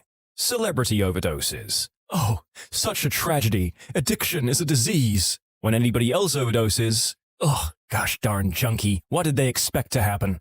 Poor and weird equals weirdo. Rich and weird equals eccentric. Also, rich people don't commit crimes, they make mistakes. Unless the controversy becomes so large that it's threatening the reputation of other rich people. Then some of the offenders will be publicly ostracized and will be told that they fixed systematic issues. Bonus points if they make a heartfelt public apology on some talk show and restart their career. Celebrity worship overall just makes me angry. Yeah, when you think about it, there's a lot of people locked away who just sort of had the misfortune to not be rich and famous at the time. Tall people get more opportunities, get promoted easier, and generally make more than average or short people. Tall and pretty? Oh yeah. What about pretty ugly? Definitely true. However, the research on looks and strangers' opinions of you is strong. In fact, I don't even recommend Googling it because it can be depressing to see how something like appearance influences so many people's opinions of individuals they know nothing about, from which politicians people vote for to who gets hired for executive positions. Different side of the same coin, I can resonate with this so much. Not on a personal level so much, but I have had quite a number of conversations with co-workers who expressed their dislike of another fairly new co-worker. Their reasoning varied, but generally it was, he just thinks he is so good or better than us. The guy in question was good-looking, young, but more importantly, was into bodybuilding, so he took care of himself and only ate his specified meals. The amount of middle-aged women that said they didn't like him just because they thought he was up himself was amazing. If I'm on my phone, people will almost always leave me alone. If I'm reading, they want to ask me what I'm reading and interrupt me, even though they can see the cover of the book. Which, if I wanted to talk, would I be reading? When I was a kid, I used to be allowed to read a book while around family at family gatherings. But when I got a Game Boy and played with that, I was told off for being unsociable. Except, I'm very dyslexic, and when I read, I am completely unable to hear anything, even someone calling my name. I could play on my Game Boy and hold a conversation at the same time. Adults will always whine about children enjoying the latest technology. I'm generally expected to give 2 weeks' notice if I'm going to be quitting a job. However, if said job wants to get rid of me, they can do it with absolutely no notice, and often with a bullcrap reason. That one depends on the country. In Canada, unless there is just cause, with extensive proof of written warnings, attempts at retraining or proof of a serious incident, the company is legally required to pay a period of notice depending on how long you've been there or your skill level, or allow them to continue working for that long. It's always amazing to me that even the US doesn't have laws like this in place to protect employees. Respect is earned. I deserve respect. Depends on what you mean by respect. I should treat you like another worthy human being? Okay. I should treat you like some sort of authority? F no. Rabbits and any other pet. I had a black mini, Rex, and she was the most intelligent rabbit I've ever had. She was litter trained, did tricks like standing up, kisses, and came when you called her name only as long as she felt like it. But whenever I'd talk to her about people like they talk about their dog or cat, people look at me like I'm mad. People always ask each other about how their dog or cat is, but start talking about a rabbit and they lose complete interest. When I told them how much I spent on the vets a few times she's been ill, I've had some people say, why don't you just get a new one? Because it's a living thing. Another rabbit we got from a pet store turned out she had some problems, and the manager of the store said, "Why don't you return her and swap her for another one?" How about get lost? She's a living creature that didn't ask to be here. Some people need to understand that there are a lot more to rabbits than meets the eye. Being bilingual, specifically speaking English and another language. In most of the world, I'm considered intelligent and sophisticated if I speak more than one language, even if I speak with an accent. In the States, speaking a second language, especially if I have an accent, gets me disrespected as a stubborn, non-acclimated immigrant. Oof, I feel this one. There's nothing more frustrating than having people speak to you as if you're a child, even though you're an educated, well-read person with a speaking handicap in the current situation. Narrator rant over. If I finish a 9 to 5 and want a glass of wine after work to relax, that's perfectly normal. If I'm working a night shift and want a glass of wine after work to relax, I must have a drinking problem because it's 8 a.m. and I'm opening a bottle of rosé. You're supposed to drink Bloody Mary before 10 a.m. Once the clock has 4 numbers on it, all bets are off. The need to respect your elders even when they abuse that privilege and treat young people disrespectfully. If you want respect, you need to show respect. Sometimes people use respect to mean treating someone like a person, and sometimes they use respect to mean treating someone like an authority. And sometimes people who are used to being treated like an authority say, "If you won't respect me, I won't respect you." And they mean, "If you won't treat me like an authority, I won't treat you like a person." And they think they're being fair, but they aren't. And it's not okay. Pretty good quote. Old enough to join the military and go to war, but not old enough to buy a beer. Laughs in German. Professors will have very strict due dates on students, but we'll wait until the last week of the semester to finally give back our grades from our first presentation. Or they waste half a frickin' hour trying to figure out how to use the projector. If I have trouble with my laptop or submitting an essay, it's TS. The federal government putting green herb at the same level as crystal, white powder, and smack. Meanwhile, alcohol and tobacco are available in stores everywhere. What's worse is that actually, according to the drug scheduling system, Mary J is set at a higher class than white powder and crystal. Schedule 1 is supposed to be reserved for substances that can cause harm and have no medical usage. White powder is on Schedule 2 because it has a medical use, namely as an anesthetic, and it can help stop bleeding. Crystal is also a Schedule 2 because forms of amphetamine are used in ADHD medication. I don't agree with green herb being Schedule 1 for many reasons, but especially because it doesn't even meet the criteria for it. It's a catch-22. Weed is S1 because it has no medical uses. It has no medical uses because those medical uses can't be researched. It can't be researched because it's S1. Same goes for harm. A lot of this has been changing recently, though. At my old job, there was this lady in her 50s who would say whatever was on her mind, even making fun of the managers or policies during meetings for everyone to hear. Yet I, female 22, say one sassy thing and I need to learn to watch my mouth. Yep, seems fair. This was just a generic retail job, and this lady had only worked there for like 5 years versus the 3 years I'd worked there. So I definitely think it was solely her age that let her get away with it. Oldest children never get away with anything, but they see their younger siblings not getting punished for the same things they would have been excoriated for. I'm the youngest of 3, with a massive age gap between me and my 2 siblings. Yet, when my sister was a grade A C-word to me, daily, she's a frickin' psycho, guess who got punished and guess who got absolutely no consequences whatsoever. I'll give you a clue. It wasn't her getting told off. I think we forget it can just as easily go the other way. I feel like the debate on whether older or younger siblings have it tougher is as old as time itself and will go on forever. I know me and my siblings are still having it into our adult years. If a dog doesn't like someone, that person's character is questioned immediately. But if a cat doesn't like someone, the cat's just a butthole. Have had dogs and cats, love them both, so not looking to start a cats versus dogs argument. The thing that bothers me about the whole dogs are good judges of character bit is that I've seen movie footage of the Führer of the Third Reich petting dogs and the dogs liked him just fine. I think dogs have an entirely different value system than humans. A dog might like you or hate you because of something it smells that humans can't detect. I've had some dogs charge at me in attack mode and others walk up to me and beg to be petted. They don't sense innate goodness or badness in people. They just have their own likes and dislikes that have nothing to do with human values. To add to this, I also believe a large bit of a dog's behavior is what it picks up from its owner. For example, the only person my dog has ever been unfriendly to was someone who I had a strong disdain for. Yeah, I'm shifty as heck and dogs love me. Managers berating you for doing a bad job when they have absolutely no idea how to do your job. Should have clarified that I meant more when a manager who has no idea how to do your job picks apart the work you've done, looking for flaws, criticizing your process, when there's otherwise nothing wrong with it. When you burn a body in a crematorium, you're doing a good job. But if you burn a body at your house, you're destroying evidence. Same thing as when Miley Cyrus is in the nude and licking a hammer. It's art. But when I do it, I'm drunk and need to leave the hardware store. If the government owes you money, it can send you your refund any gosh darn time it wants to. If you owe the government money, you can bet there will be interest and penalties added. Actually, if the IRS holds onto your money too long, they will pay you interest, and then the IRS will charge you tax on that interest.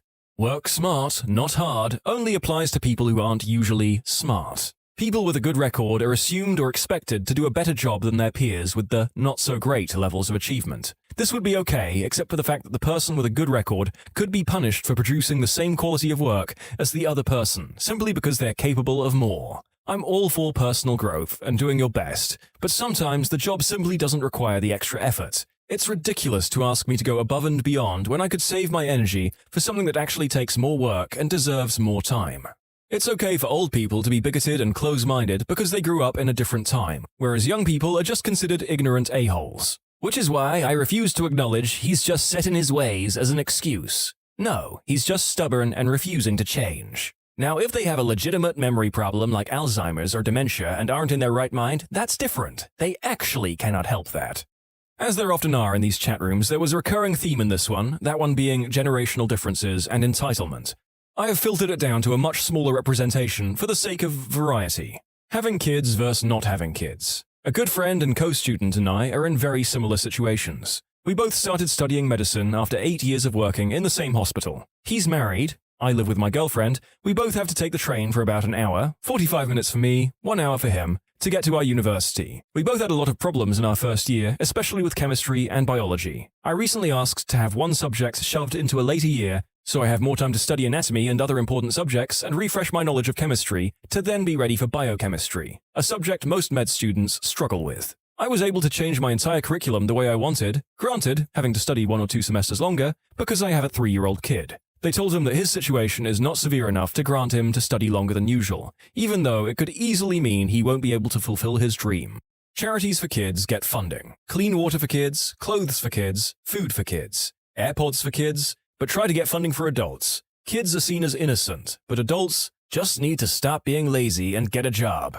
Adults sometimes get stuck in impossible situations through no fault of their own. Having a job isn't a guarantee that nothing bad will ever happen to you. We'd have less kids in need if we helped the adults in their families and communities. The other one is substance addicts. Everyone says they should get clean, and they should, but people treat addicts in recovery as bad or worse. No one wants treatment clinics in their neighborhood. It's hard to get a job already, and if you have to go to the clinic every day, people find out that you are in recovery, getting off substances, and they don't want to talk to you. I work with people in recovery, and there's so many hoops to jump through just to get and keep treatment services. I think anyone who wants to get clean deserves support and respect. It's a very tough road.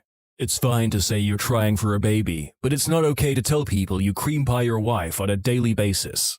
In my freshman ELA class, our teacher put my best friend and me next to each other. This was a teacher who was very monotone, was never interesting to go to her class. I was trying to be a good student, but one day she yelled at me for a reason so stupid I can't recall. This teacher also really liked my friend, so we decided to see how double-standard she was. She had a strict policy of not putting your head down in class, which is damn near impossible to do. She would randomly tell us to read from our library books when she didn't feel like teaching. With this knowledge, me and my friends decided to put her to the test. Recall, we are right next to each other. We both, in the exact same way, put our heads down on our arms. She walked around the opposite side of the classroom, thinking we wouldn't see. She finally showed up behind us. That's when she tapped on my desk, stood in awkward eye contact and silence, and said, "Keep your head up and read," very sternly. After this, she walked away. Within a second or two, my friend and I just died of laughter as she turned around and yelled at us for talking during reading time.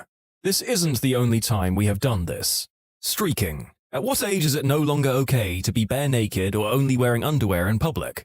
1-year-old? 2? Or 3? 17? 85? Not to mention bare naked baby photos. I think the general rule is, if you need someone else's help to wipe your butt, you get a pass. Being old enough to have a job and pay tax, but not being old enough to vote and have a say in where your tax dollars go. What's the worst case of rich kid syndrome you've ever seen? I once had a mum ask if I could open up the back of our ambulance so her kid could see what was inside, since he wanted to be a firefighter. I'm a medic, not a firefighter. I agree as long as he doesn't touch anything. Of course, the second the door opens, the kid hops in and goes straight for our expensive monitor. I tell him no, that it's dangerous and could break, to which he starts screaming, "I don't care, my mum will buy it." And the mum says, "It's fine, just let him play with it. If it breaks, I'll replace it." I had to physically pick him up and carry him out of the ambulance, since she didn't even try to control him. While this is happening, we get paged out for a call, and this B-word suggests that she could pay double our hourly wage if we stay for a few more minutes so her little crap bag could explore/destroy more of our equipment. Get the flip on out of here with that crap, lady. You're willing to delay an ambulance so you won't have to deal with your precious little Joey's tantrum? Unbefrickin-leavable. Oh, that's a winner right there. Ignore your call. It's probably just a poor person anyway. This is what makes me want to punch strangers. Like, just slap the heck out of that woman about 9 times and then tell the kid this could happen to anyone. Just shock them into reality. But mostly I'm just a mom that will be so frickin' proud of my kid growing up to work in an ambulance, helping others, and making a real difference. And then there's this witch making light of it like the boxy car with the loud siren and flashy lights is a disposable toy for her kid. My roommate refused to go with his family for spring break since there wasn't a flight with first-class seats, and only business class was available. He ended up just taking a connecting flight that did have first class available, while the rest of his family just took business on the direct flight. Wouldn't exactly call it rich kid syndrome, but it took me a while to get used to my girlfriend's lifestyle. I grew up in a very working-class family with both my parents working full-time just for us to stay afloat. Went around to my girlfriend's house and saw a lady making food in the kitchen. "Oh, you must be Mrs. Surname," trying to be really polite and introduce myself to her family. That was actually their maid.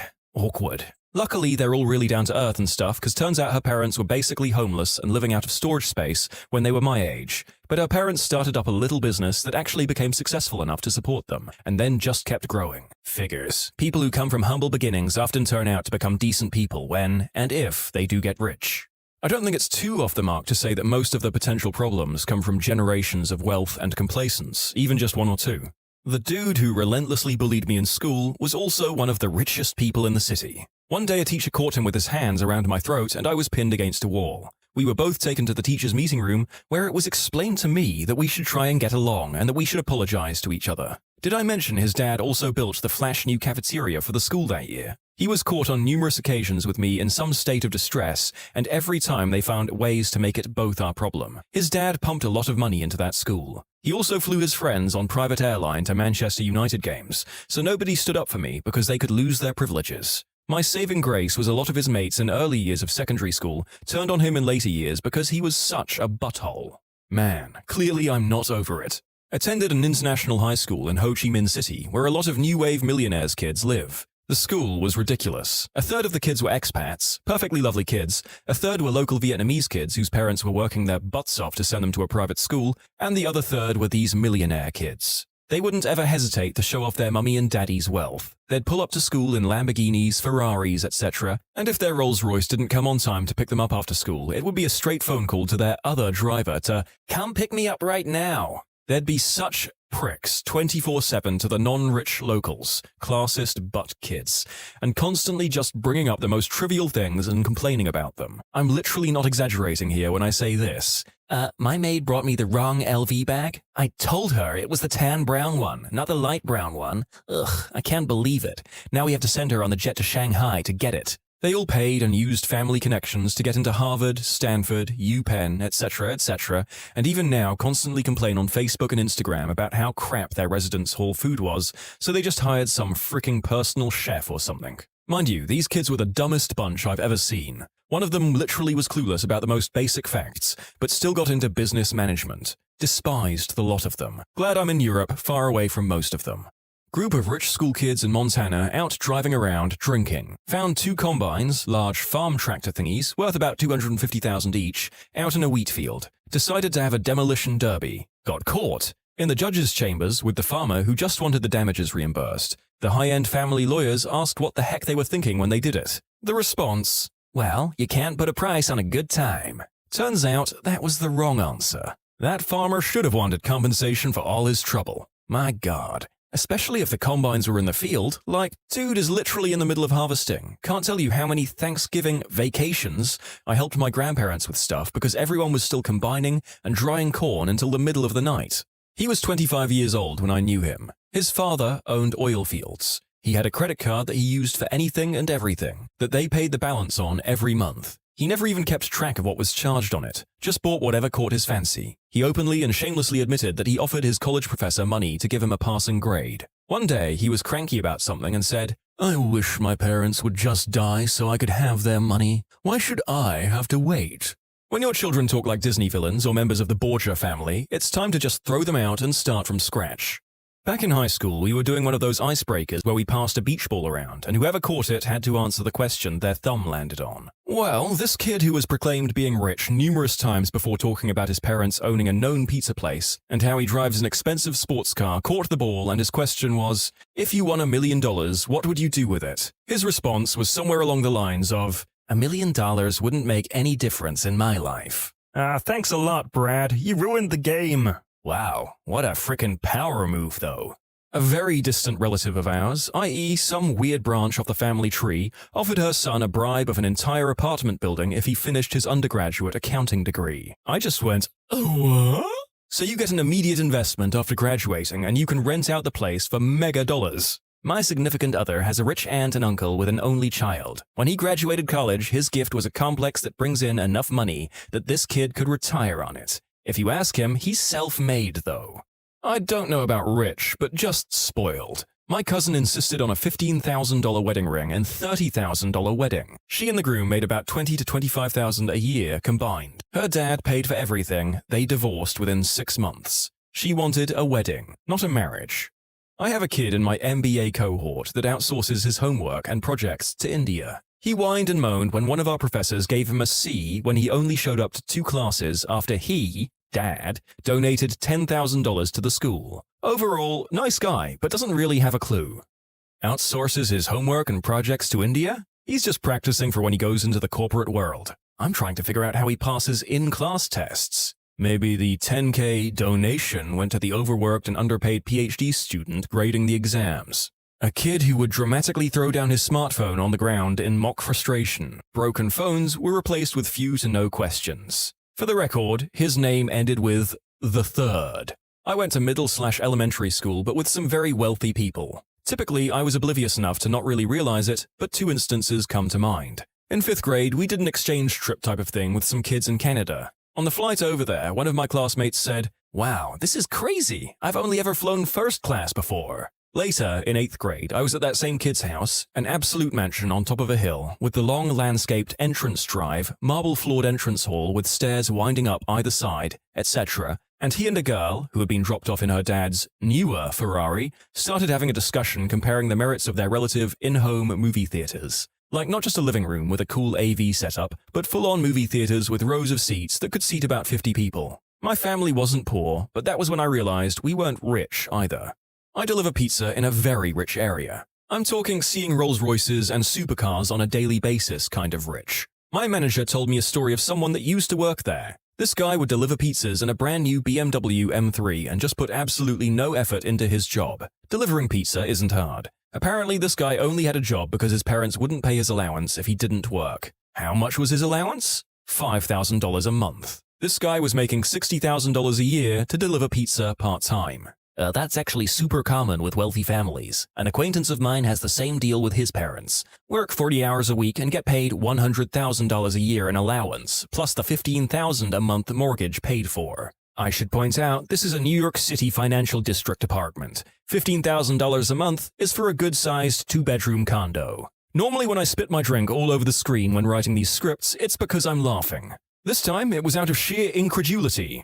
Brought my college roommate to my mum's house for Thanksgiving because he lived in a different state and I only lived 15 minutes from campus. I gave him a quick tour of the house and he was astonished by how clean it all was. My mum's a neat freak and keeps a very clean house. Then he said to my mum, "Wow, you guys must have a really good maid service." I've never seen my mum laugh that hard before.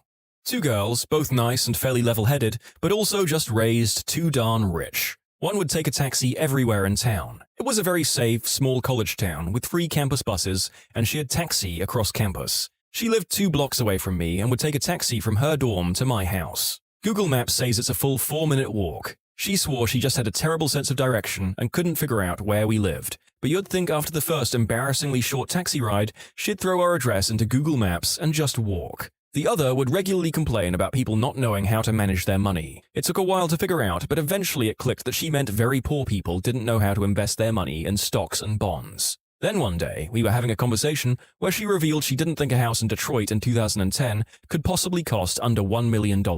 I told her I grew up in a nice $180,000 house, and she thought I was dumb or lying. Shattered her world when I showed her my home on Zillow. When she graduated college, she complained about how much stuff costs all the time. It was nice seeing her learn the value of a dollar, finally. Her parents stopped paying her way after she got a job. She was probably making $70,000 to $80,000 in her first job, but she was living in Pasadena too. She talked all the time about how poor she was and about how she was living in an apartment above a garage. But at the same time, I lived in an apartment with 5 other people and felt pretty wealthy making $11 an hour, so I wasn't exactly heartbroken for her. Mother fricker, I'd chop off a limb to be making $80K a year. Kid in my high school crashed 6 cars within a year. And they weren't like 1990s Toyotas and Hondas most high schoolers buy, themselves. These were brand new Subaru STIs, a BRZ, a BMW, brand new Jeep, stuff like that. The last car his dad bought him was a semi-new Ford Focus, a decent car, better than my 1997 white Camry. Every day he complained and threw a fit his dad wouldn't buy him another $30,000 car.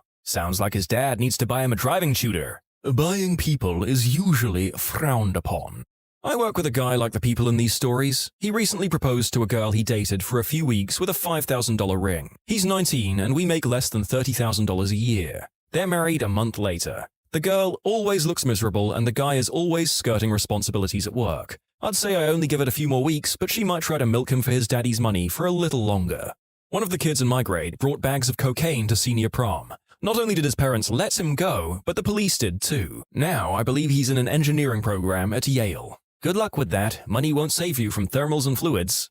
A kid that used to work for me came into work super teed off one day. I asked him what was wrong, to which he replied, "My freaking maid didn't make my bed again, but my dad still won't fire her." This was all my college roommates. They couldn't do laundry, pick up after themselves, clean dishes, or make themselves a frickin' sandwich. The ones whose parents lived close by, their mommies would come by and clean up and do their laundry. Came back from a music festival in Southeast Asia, got VIP tickets. I swear this isn't about me. One of the other festival goers is a 20-something-year-old Asian girl who looks like she is straight out of the movie Crazy Rich Asians. This chick had a photographer following her around, snapping pics of her posing in front of the stage with various acts, getting in the way of other people trying to dance. She asked security if she could get them to clear a section for her to get an unobstructed view of the stage for better photos. She bought a couple of bottles, 6, for her table, and again had the photographer take an incredible number of photos of her posing with her bottles of Martell and Jameson. She was incredibly rude to the waitstaff, snapping her fingers and in general talking to them like they were lower-class citizens. She asked my mate and I, both Westerners, to hang with her and her mates at her table, and again have the photographers take photos of her posing with us at the table. The other 2 guys from our group, both Asian, approached us when they saw that we were at the table and it looked like we had made some friends. When they approached us, the girl and her friends got quiet, spoke amongst themselves in Indonesian, and basically shooed them away. We left them after they did that and walked over to our friends. One of the guys is Indo, and he told us that she basically told them to get lost and know your place. Friend in college literally went to the local GameStop at midnight every Tuesday. He'd buy every new release for every console. We went over to his house one time that year, and he had about 60-ish games that were unopened. One time, we were walking around campus, and he stopped by the ATM. He got his receipt and called his dad. Turns out his dad was worried his funds were running low, so he sent him $25K just to make sure he wasn't going to starve. I like to imagine that this guy went bankrupt trying to buy every new Steam release. Considering that some of the simulator games I've seen have more than tens of thousands of euros worth of DLC, looking at you train and flight simulators, that would be kind of amazing. I used to work for a family that had a cleaning lady come every other day. None of the kids made their own bed, had to make their own food, or wash their own dishes. Heck, never even loaded a dish into the dishwasher. They just left them on the table for someone else to pick up. Have never done their own laundry. When the son had football practice, I watched a teenage boy have a gosh darn meltdown sobbing and cursing about their maid not throwing his uniform into the wash, and he didn't know how to do it himself. The 2 oldest are about to have a very interesting freshman year in college. Bonus story, when I was in college, I roomed with a girl who lived like this. Her mum did everything for her to the point where she couldn't function like a normal adult. Like her mum would drive 11 hours to clean this woman's room for her, clean up her used condom wrappers, etc. Her mum would get really snarky with me, like self-reliance was a loser quality, also because it made her daughter look bad. While it's really easy to learn to wash your own clothes, etc., she couldn't do it and just said, "Oh, well, I won't have to. When I graduate, I'm going to get a high-paying job and have everything done for me. I wasn't raised to be domestic like you." Fun fact, I wasn't raised that way. I did my own cooking and laundry because my mum couldn't be bothered to do anything but watch soap operas and Lifetime movies. Fast forward to the present day, guess who couldn't hack taking care of herself after college and had to move back in with her mum? I played football in a local kids league. One kid from another team was basically untouchable as his dad was a major sponsor of the league and would donate money for uniforms, drinks, etc. His son was a pretty good receiver but didn't like getting hit, and his parents made a big deal of leaving their son alone so he can develop his skills. He was insufferable. Anytime he scored a TD, he would do over-the-top celebrations and mock all the other players, his teammates included. Then came high school. Most of the kids in the league ended up in one of two schools. He went to mine. During tryouts, he did well. The coaches were mostly focused on skills and minimal contact during the first round of cuts. The final round was when things got interesting. Full contact was permitted, and he got rocked over and over again. No one was actually trying to tackle any harder than normal. It's just this dude didn't know what to do when he got tackled. So he screamed and cried a lot. He didn't make the team, until his dad came down to the school and offered to donate money for uniforms and some other goodies for our sports teams. So he made the team, and again we were told to take it easy on him a bit. So he did, but the other teams didn't, and he went up against some of the players he mocked previously, and they remembered. Our quarterback kept passing to him, and he was getting repeatedly smashed, over and over again. It was the only time our team cheered for the other team. He quit playing football after that. I can't help but feel bad for Football McChad III. Having your own team root against you and not understanding why everything your dad bought the team didn't help. I wonder if he became more isolated after that.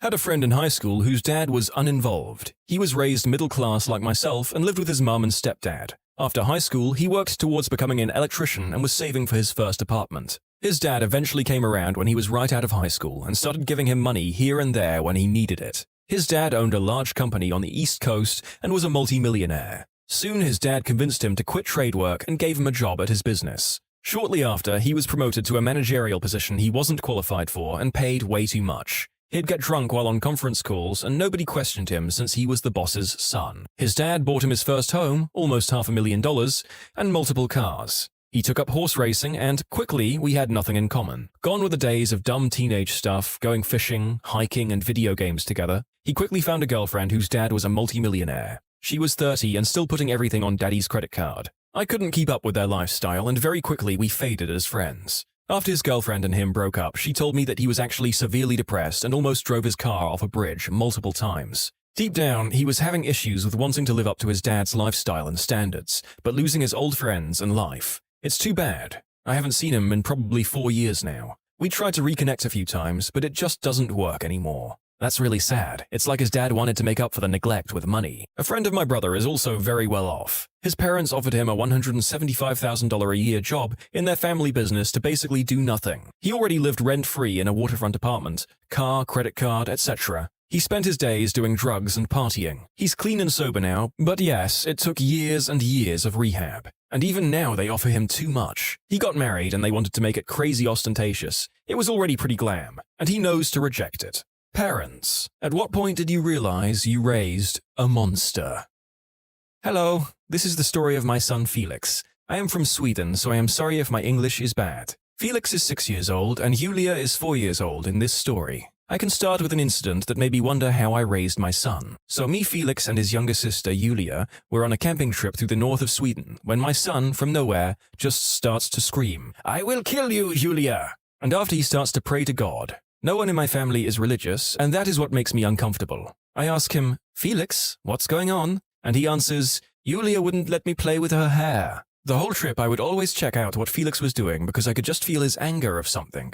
I couldn't put my finger on what until 5 years later, 2017, when the same thing happened again. Me and my wife had just picked up the kids from school and let them play upstairs while we're cooking food, and then from nowhere we hear the loudest scream saying, "I will kill you, Julia!" So I ran upstairs as fast as I could. When I came up to my room the kids were playing in, I saw my daughter laying on the floor bleeding from her hair, and beside her, my son is sitting praying to God with blood on his hands. We're so confused, my son had pulled so hard in his sibling's hair that she had lost hair and started bleeding. That is the most creepy thing I've seen in my life so far. When I ask my son what he has done, he answers me with the most chilling voice I will ever hear. Yulia wouldn't let me play with her hair, Dad. About 2 weeks after the incident, I asked Felix why he pulled her hair. He said, "The man in my head tells me what to do. I can't choose what to do. My son is getting help, and my daughter is fine." I had to buy security cameras because he was stealing, throwing parties, doing illicit substances in my home, etc. He looked right in the camera and flipped me off while I was at work. My heart fell. I'll ask my 18-month-old if she poo-pooed, and she'll smile and say, "Yeah." Then when I put her on the changing table and take off her diaper, no poop. This makes me laugh because the kid isn't a monster, but they've found a surefire way to get attention anytime they want it.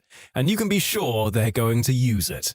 Not my kid, but my partner's adult sister is a real handful. A panoply of vaguely diagnosed mental illnesses, including bipolar and psychosis. She's on income assistance, which helps. But she goes from morbidly depressed in the winter to wildly high in the summer. We let her move in to get herself out of debt, which she did, but now she's back in another hole. She picks bad boyfriends, the last of which we had to get a restraining order against after he threatened our children when we extricated her from his abusive grasp. The worst part is that the cycle is never ending. It's been this roller coaster for 20 years, and we're really, really tired. She's 14 for life, and not the good kind of 14-year-old. Big sister here. My brothers were fighting yesterday in the room beside mine. I'm hearing everything for 20 minutes straight. I'm having a cold and therefore wanted to see if they could resolve it first. The older brother is constantly using his strength, he's strong, fat, and tall, to taunt the younger one, but the older one is a wimp who will sit down if you demand respect. The younger one is even more of a derogative word for a female reproductive organ. I don't really condone using this word, but seriously, that is what he is. This younger is the middle child. They still don't break it up after 20 minutes. I go in there, throw the older one out of the room. He gets out, not before he hits him again. I had surgery on my leg a while ago and still in recovery, so really in no shape to get between them unless I want my other leg to break. The older gets out of the room, then suddenly the middle one gets the courage to beat him up when he's out of the room. I do not touch him but block his exit with both hands to the side of the door. This little psychopath uses all his strength to push on my hands, and I almost fall to the floor. He knows all the pain I've been in from my surgery. I get mad and tell him to stop acting like this, and if he really had the courage and wanted to beat the older one up, he should have done it in the 20 minutes before and maybe earlier. He starts taking his anger out on me, and I've had enough. My headache is so bad at this moment, I close the door and lock with a key by force. He gets out the window and gets in the house via the balcony. Now this is where his horrible and outright scary personality comes to show. Keep in mind he's only 13. I tell him, what is he doing? What does he want? He talks to me condescendingly and tells me just to go back to my room. I'm always in my room, and just tells me to shut up. He starts threatening and speaking to me as if he has any power over me. But the scary thing is how calm and poisonous his tone is. He isn't affected by any of the words I'm saying and has zero respect to me as a big sister. I'm not demanding any respect, but he doesn't have that love and care we other siblings have for each other. I've always started to notice how he says whatever the heck he wanted and then makes it into a joke with a cheeky smile. When my dad was going to visit grandma, he told the rest of the family, "He's just waiting on grandparents to die, then he'll be back." I mean, who the frick says that? This was a bit much, but the road my brother is headed on is not a good one, and I'm truly scared for his future. I tried to be a good mother, really, I did. But looking back, the deck was pretty stacked against us from the start. Me and my son grew up poor, and I mean really poor, in the back end of nowhere, and I had to work all the time. I was basically a slave. I certainly got treated like one. For childcare, like I could afford that, I used to leave my boy with the owner of the local store. A fat Jewish guy I got to know, and he did his best looking after him in exchange for the little guy helping out. I suppose it was child labor, but what can you do? One day I got lucky when some rich out-of-towners suffered a breakdown on the edge of town and came into the store looking for help. They were really impressed by my son's resourcefulness and know-how, and they were obviously upset at his potential being squandered. So they offered to fund his education. The only catch was that it would have to be at a boarding school because there was no schools nearby worth a damn. I knew I would miss him like hell, but this was his big chance and I jumped at it. But when he came back, gosh, how he had changed. The next time I saw him, I'd been kidnapped by sand people, and my sweet boy, who wouldn't hurt a fly when he was young, killed every single one with this lightsaber some idiot had given him. Men, women, and the children too, and he slaughtered them like animals, shaking my damn head. I won't lie, when I got to the punchline here, I was equal parts livid and exasperated. Well done. Well, I had to read it, and now you have to listen, subscribers. Have fun. Love, the narrator. When my youngest moved out, I had always had difficulty with her, but once she was gone, I realized how much of a bully she is. Recently, she got angry when my partner told her to not guilt-trip me, and flipped out and called him scum of the earth, telling me I am a bad mum for being with him when he is so awful to her, saying really horrible things about his children. The thing is that my sweetie is incredible, and everyone loves him, except her because he called her out on her bullcrap and stood up for me. I can't even tell you how many times I've cried because of things she's said or done. My oldest daughter is a sweetheart, and they are polar opposites. I'm concerned there are some mental health issues right now because she has increased her behaviors. Unfortunately, she's off on her own, so I can't do anything but ask her to talk to someone. When she looked me dead in the eyes and poured out her cup of orange juice on the ground. It's age-appropriate boundary exploration, but still monstrous. My son asked me how long he was obligated to interact with me. Well, if you're forcing him to spend time with you, that's a valid question. True. Hated it when my mum would force me to do something I don't like. This seems like a common parenting mistake. Parents start feeling their child is too distant, so they make the whole problem worse by insisting that their child stop doing everything they enjoy and instead do something they hate with their parents. Camping trips, card games, etc. In reality, all this does is reinforce to the child that the parent doesn't care about them. If parents really wanted to grow their relationships with their kids, they've got 3 options. Learn about their hobbies, and see if they're receptive to talking about it and or doing their hobbies with you. If your kid plays a video game, try playing that video game, etc. Show your kids your own hobbies to see if they're interested. Maybe you play guitar or something, and that piques their interest. If not, don't force it on them. Learn to be okay with having a healthy distance between parent and child. If you squeeze too tightly, they'll want to rebel. Make it clear that you respect them and their boundaries, and then you'll have a much stronger foundation to build on once they're out of their rebellious teenage years. My son steals my wife's eyeglasses while she is reading on her phone. She can see up close fine, but anything past 3 feet is a complete blur. He knows this and knows he can get away with taking things off counters and drawing on things if she can't see him. He's 3. When my son's Tamagotchi died, and I was sad because I realized I was the one taking care of it while he was at school and in bed. He abandoned his own Tamagotchi? F him. That's how you raise a quitter. This kid better be taking care of that Tamagotchi whether he wants to or not. Oh my god, he obviously needs to be sent to military school. We may have veered off topic slightly here, I'm just loving how hot and bothered the community was getting over proper Tamagotchi treatment.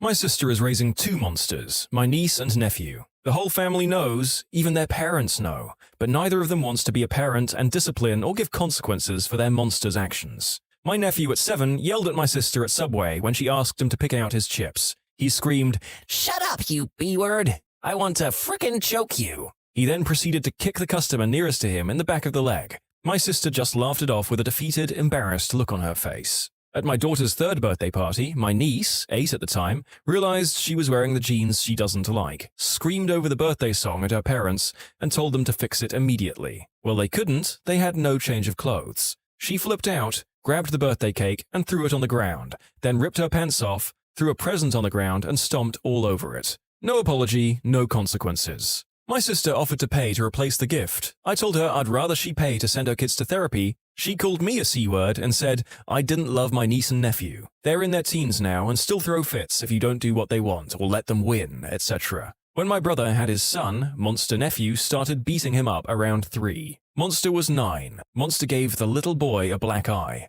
This was the only time he ever got his butt kicked, and after that it stopped. And the only people my monster niece and nephew are genuinely scared of and behave around are my African-American sister-in-law and my Mexican brother-in-law. They've never done anything to them, they're just not white. Anyway, we have secret family get-togethers without inviting them because they always ruin them. We honestly don't like living like this, but we also don't like spending X amount of hours listening to them whine, complain, and scream, and demand things while breaking and destroying our property. And you can't say anything to them and their parents won't say anything. It's upsetting. I dread their future. Not a parent, but a sibling. My sister has become a vain, selfish, unloving sociopath. She treats my mum as a slave, and my mum loves her too much to notice. My mum was talking to her, she got bored and said, quote, "You can leave now." My mum replied with something like, "You can't talk to me like that, you need to respect me," to which my sister replies, "I have no respect for the B-word that cleans my knickers. Leave." I'm in shock. If I said that to my mum, I'd be slapped, but she turns a blind eye to my sister. Not my son, but there was a kid in the playground that my kid was playing with. He was about 5 or 6. If he didn't get his own way, he started screaming and hitting other kids at the playground. I advised my son not to play with him or talk to him since he was being a little crapbag. I didn't say that to my kid. The kid's mum was in the playground, but ignoring her son and loudly playing Pokemon Go. That kid is likely going to turn into a monster, seemingly since he is ignored.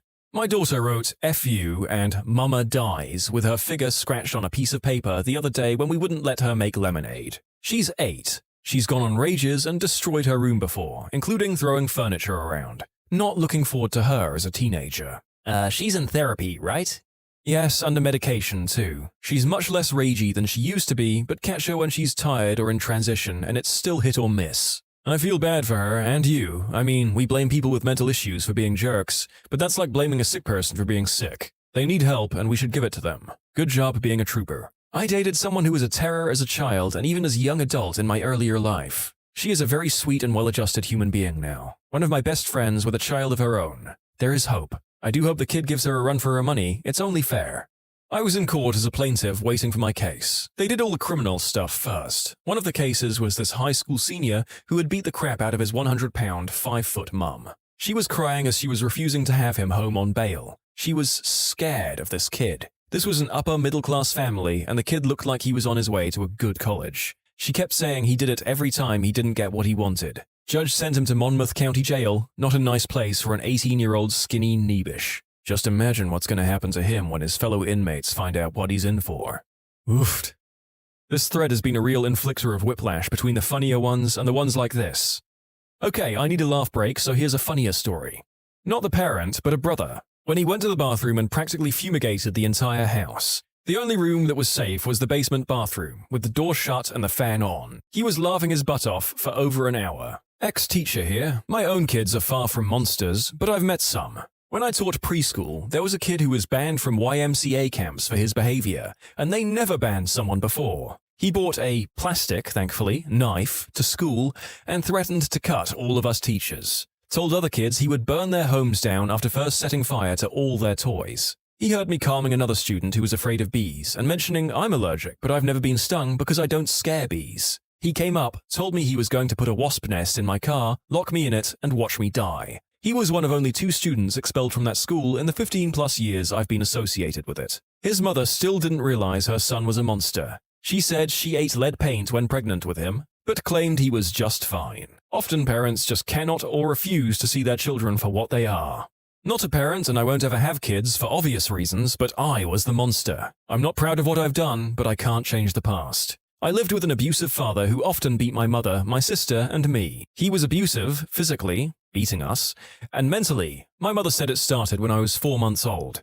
My mother always tried to protect us, but wasn't always there. I lived in a home filled with hate and violence and never really learned what love or happiness was. I was a pretty violent child with a lot of anger issues. My mother told me I would often hit my grandmother or her, and when my sister was born, it was even worse. I hated her and wanted her dead because since she was there, I couldn't have nice things anymore. I was 3. I was the kind of child to throw a tantrum because I was not given the present I wanted for Christmas. When I had rooms full of toys and I would throw myself on the floor and scream or even hit people and break items, then act as if everything was normal. It took a turn when my best friend passed away. I was 6 and started being fascinated by death. I pushed my sister in the stairs and tried to kill her a few times. Now, I could have been helped if my mum had accepted that I had a problem, but she refused to think something might not be wrong. With the death of my friend, I was forced by school to see a psychiatrist who realized something was wrong and asked to see me again. I never returned as my mother just didn't want to face the truth. Growing up, I had a lot of anger issues and sent a few of my classmates to the hospital. But when questioned, I didn't remember what happened. It was around 16 my mother realized something was really wrong. I had an argument with her and hit her, then came back a few minutes later and wondered why she was mad. A few days later, my father had cornered me while I was doing the washing up. I grabbed a knife, and if my sister didn't see it and reacted, I know I would have stabbed him, even if I don't remember it. I remember my father screaming at me, but not the knife part. When I realized something was wrong, I asked to see a psychiatrist who told me I had an illness. Now I've changed a lot and seem like a normal person. I'm 23, really close to my sister, and I don't have anger issues anymore. I don't see my father anymore, and things seem to be good, except I don't really have feelings. I never did, but I still know what I did was bad. To all the parents out here, if your child acts in a way that is not normal, bring them to a psychiatrist. It's not something to be ashamed of, but someone that is ill won't change by himself.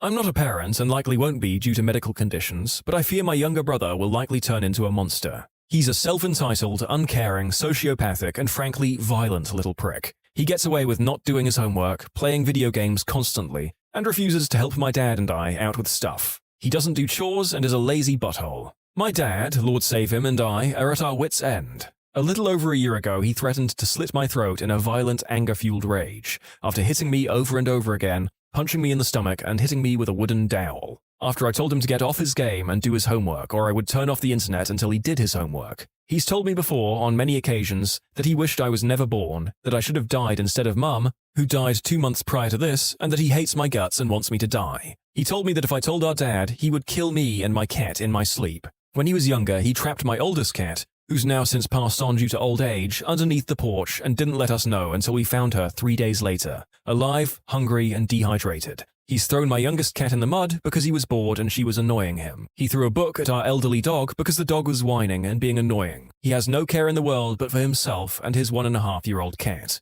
He's a monster through and through, and I dread the day my dad finally comes to his senses and sees what kind of monster we've had living in our house.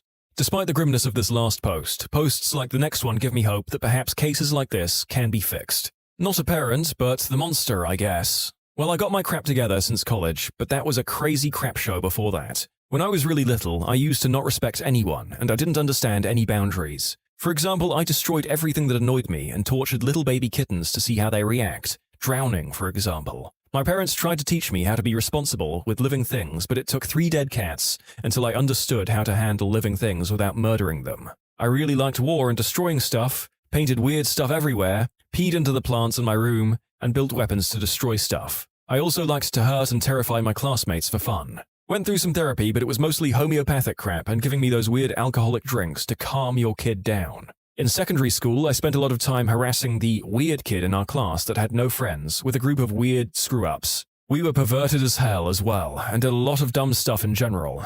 I started getting into video games in that time, and I thank God for it saved my insane butt, because in college I made friends through playing all day, and they helped me to understand how normal people behave. Now I got my act together, have tons of friends and a good job, and soon a pretty frickin' great girlfriend. But knowing what's normal and what's not is still a huge problem, especially in areas people don't talk much about, which always gets me in bad situations. I really don't know what my parents think of me, to be honest. They generally talk little and never told me I am proud or anything like that, which I understand, to be honest. I guess they are just happy I'm working on my crap. They could have told me earlier, though. I mean, to this day, I had to work out my problems alone. They never talked directly like, hey, you've got to take care of these things. Maybe they don't want to accept the fact that I am indeed crazy. Fathers. What is the best way you have messed with a daughter's boyfriend when meeting him? I was the boyfriend. Her dad challenged me to a game of chess, and lost horribly. Afterwards, he took me to the man cave and proceeded to try to beat me at pool and video games. He lost terribly. I kind of felt bad afterwards, but at the time, it felt good. My then girlfriend could only laugh at us being competitive and trying to beat each other in games. I'm still the ex-boyfriend he would rather her date, despite her and I not talking but once every 2 years. My sister's first real boyfriend was from about 3 hours away, and she brought him to the house for the first time without telling us they were coming. My father and I had no intention of messing with him. Due to some poor planning on my sister's part, they showed up on the Saturday before the start of the hunting season. At the time, my father and I were sighting in the hunting rifles up the field around 500 yards. Completely unintentional, but if I'd been in his shoes, I would have crapped myself. I'm a daughter, and I do not have any funny father stories, but I do have one badass mum story. My house has the front door on the 2nd floor, and our front steps are large and can be intimidating. All friends are required to come inside and introduce themselves before I could get in their car and leave with them. So I had a date with a popular boy, douchebag, and he texted me that he was there to pick me up and to come outside. I told him that he has to come and meet my parents, and he did, although awkwardly and rudely. Long story short, he was incredibly disrespectful towards me, and I was back home within 30 minutes. Later that evening, my mother messaged him on Facebook. "You are the rudest boy to ever walk up the steps to my house." Shortly after, I got a large apology text from the boy. My mother didn't tell me about the message she sent until at least 6 months later. It was awesome.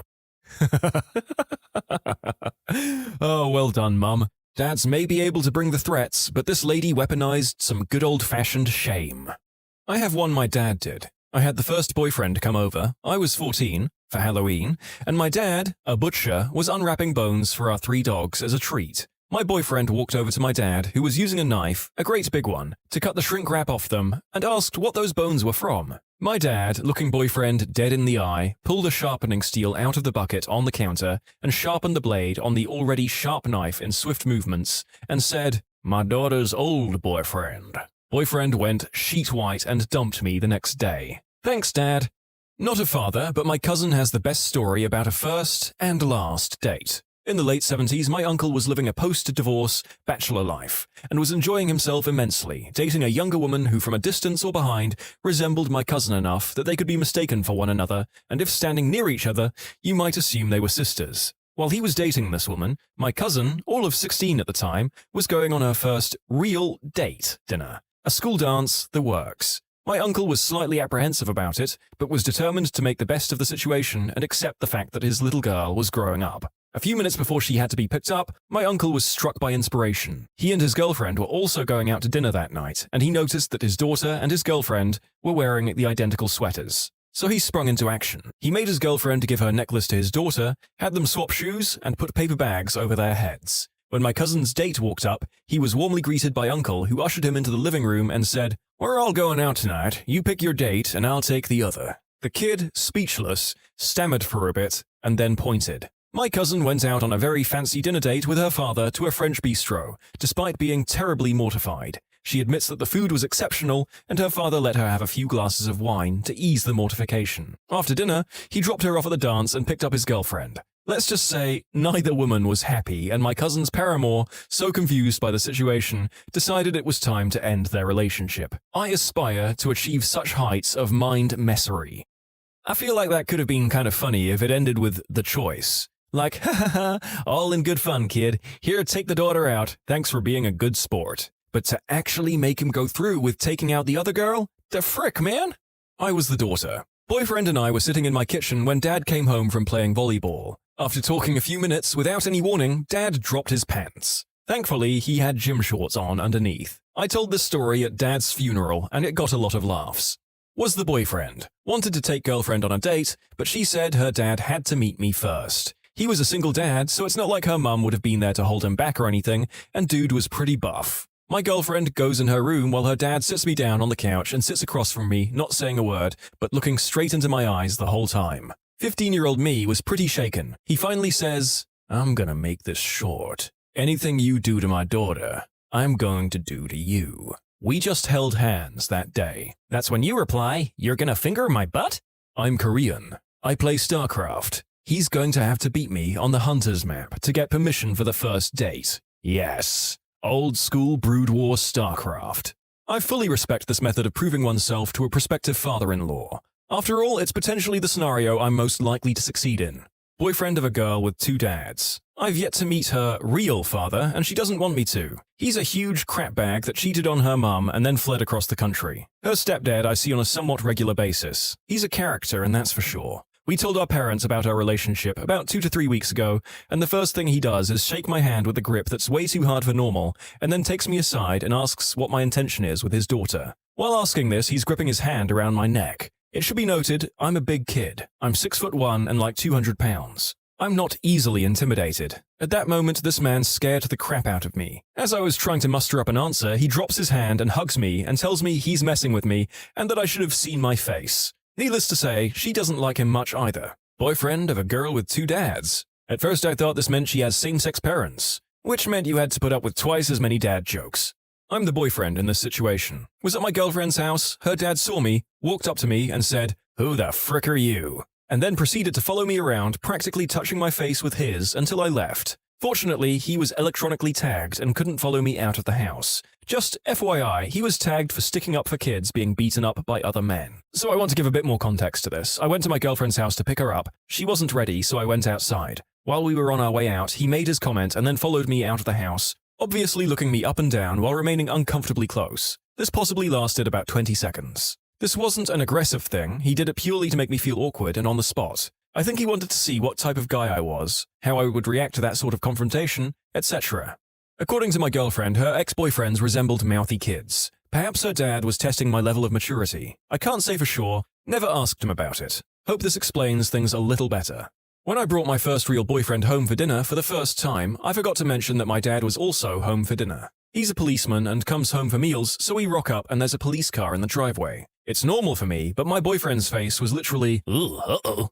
My dad always calls my boyfriends what's-his-face until he gains respect for the guy. My current boyfriend just recently got his name privilege, which has happened, I think, twice.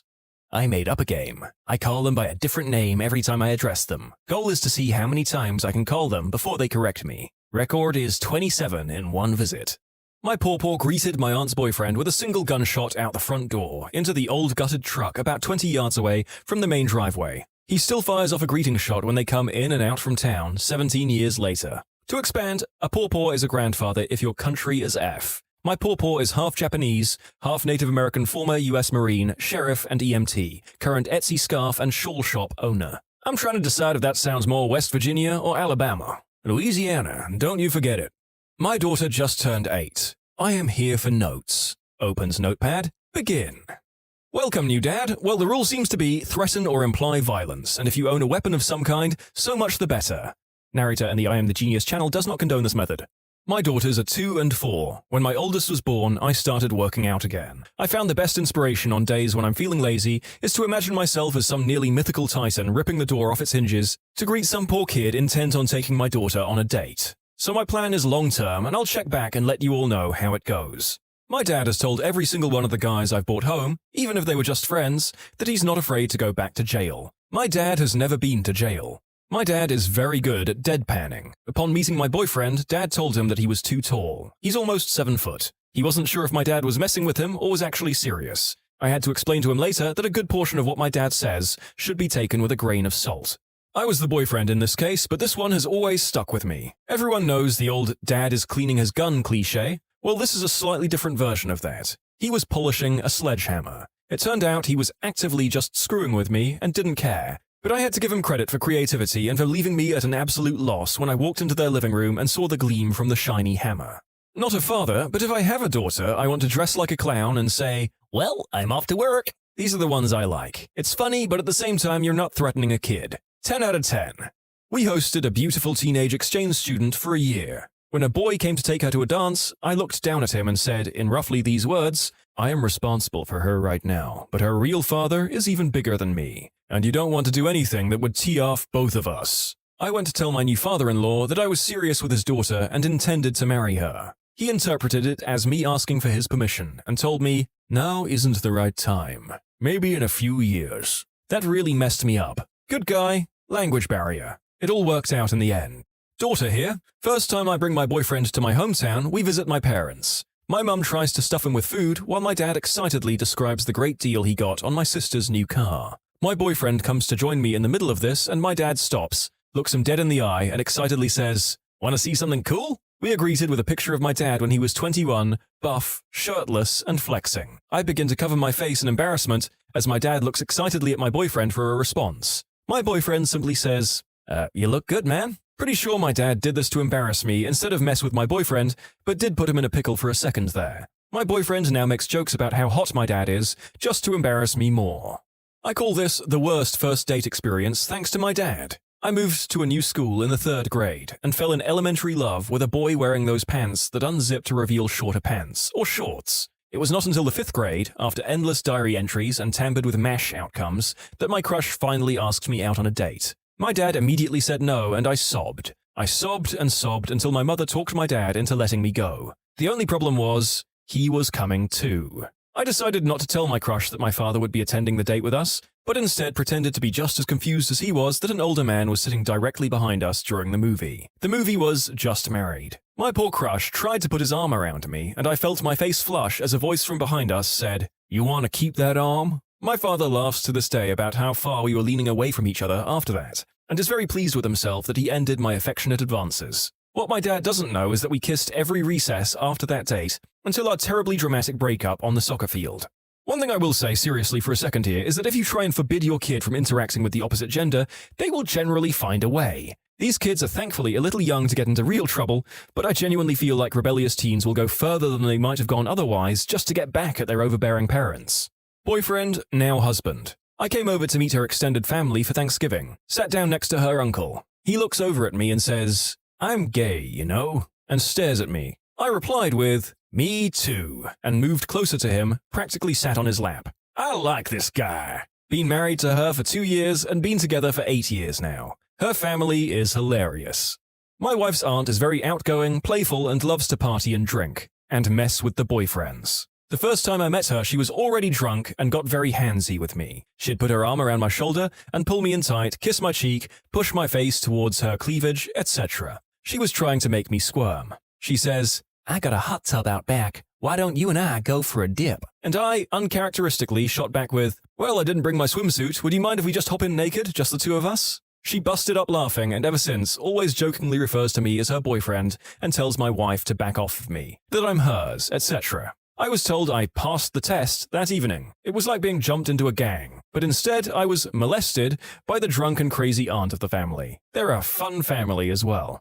I was the boyfriend. My girlfriend warned me that her dad liked to be sitting in his chair, cleaning his shotgun, whenever one of the girls brought a boy to meet the parents. She told me that the gun was a relic and had been disabled or deactivated or some damn thing.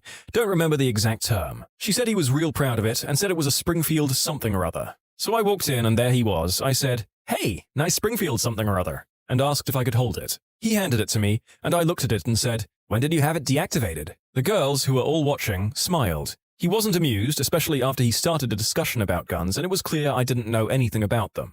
He eventually figured out that she warned me and he was none too pleased at how bold I was. I just thought it was funny. That was the start of a long and rocky relationship with that man. Much to his dismay, I married his daughter. Now that I'm the dad, I grill the boyfriends about what my daughter has told them about me and her mother. My being a forensic investigator is not something my daughters usually lead with, I have found. And my comments about knowing how to make it look accidental are usually met with some level of clenching. Brother to the sister that brought him home. My old man wrote his name on a 12-gauge shell and set it on the mantel above the fireplace and said nothing. It was about halfway through dinner before he noticed it. I've never seen a face get so white so quick in all my life. They're married now. Shell is still sitting there. Was the boyfriend. Walked into the cleaning the guns gag. He asked, "What are your intentions with my daughter?" And without missing a beat, because sometimes I lack a filter, I replied, "Depends. What do you think I can get away with?" Her mother laughed so hard she dropped a glass and broke it. Mine was, "That depends how she feels about rubber chickens and tapioca." This wasn't my dad, but my brother. I brought my boyfriend home for a week over the summer. We're in college and live in separate states when not at school. And I was very excited for him to meet my family. I had already met his and they were pretty cool. My parents were very nice and normal to him, but when we sat down for dinner that night, my brother, who was 2 years younger than me, came downstairs, chatted normally for a bit, then said, "Wait here." He runs up to his room and comes back down about 5 minutes later with a stack of papers and a pen and sets it down in front of my boyfriend. "It's a quiz." It was a quiz. A literal quiz that he had typed out. He made him put his name and the date and everything. The questions were divided into 3 categories: sports, music, and movies. They were all things my brother considered vital for my boyfriend to know if he ever wanted to truly belong to the family. My boyfriend, being the cool guy that he is, took it all in stride and only got about 2 wrong on the whole 30 questions quiz, with no preparation or studying at all. My family was suitably impressed, and he's around a year and a half later. The following story just had too many little anecdotes about the father in question, so bear with me. Am the daughter. Dad and his best friends dressed up in Speedos, mowed the lawn, barbecued, held hands, sang horribly off-key together, and nicknamed the poor soul McBigmac. He stopped hanging out with me after that. Dad and his best friends still do weird stuff together like this, and they're my favorite people. Oh, Dad and his best friends are hilariously straight, but hey, you can't really be considered best friends if people don't think you're a little gay, right? I'm intrigued as to how you can be hilariously straight. You sleep with clowns of the opposite sex. What the F? Oh, where can I get a dad that funny? Well, he likes to show up at the mall in grass skirts, coconut bras, and a siren light on his head, but only when you have boys around. I'm willing to sell mine. The first post I thought, boy, he's silly. Now I'm thinking maybe he's not all there. The first time I met my ex's dad, he had just had surgery. I think I was 15 at the time, and while I was waiting for her, he asked me if I would go into the study and put on some music and make him a drink. I got him a single Jameson with 1 ice cube, because that's what my Irish family members drank, and I knew he was Hibernian, and put on a Fleetwood Mac record because he had an awesome player set up. That was him testing me, apparently. He told me later that I passed because I didn't just plug in my phone into their auxiliary cord and grab him a beer. I hung out with him once, way later after his daughter and I had broken up, and he ordered me a Jameson with a single ice cube on his way out of the bar. I was the boyfriend. I wanted to take my girlfriend out to see a movie, but she said that I had to meet her dad first. Her dad runs the local farmer's market, so I had to stop by that morning. Luckily, it was winding down because after an awkward hello, he put his hand on my shoulder and led me around and introduced me to everyone at all the stands. Now, for an introvert such as myself, this would have been bad enough. But no, as he was introducing me to everyone, he used random female names for me. Hi there, so-and-so, this here's Stephanie, and he's taking my daughter on her first date. Hi guys, meet Martha, he's taking my daughter out. It was kind of funny afterwards.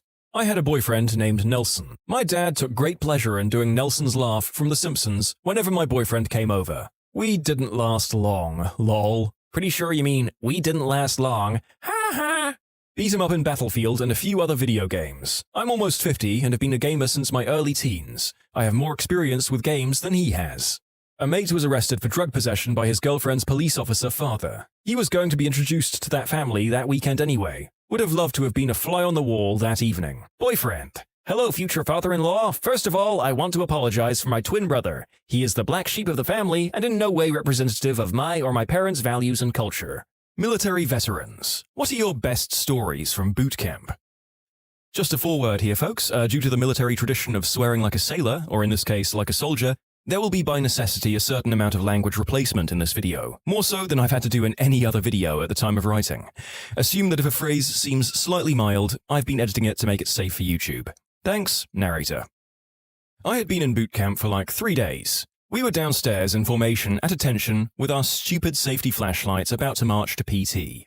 Obviously, when at attention, you're not supposed to move. Then I suddenly had an itch on my nose. Only happens when you're at attention.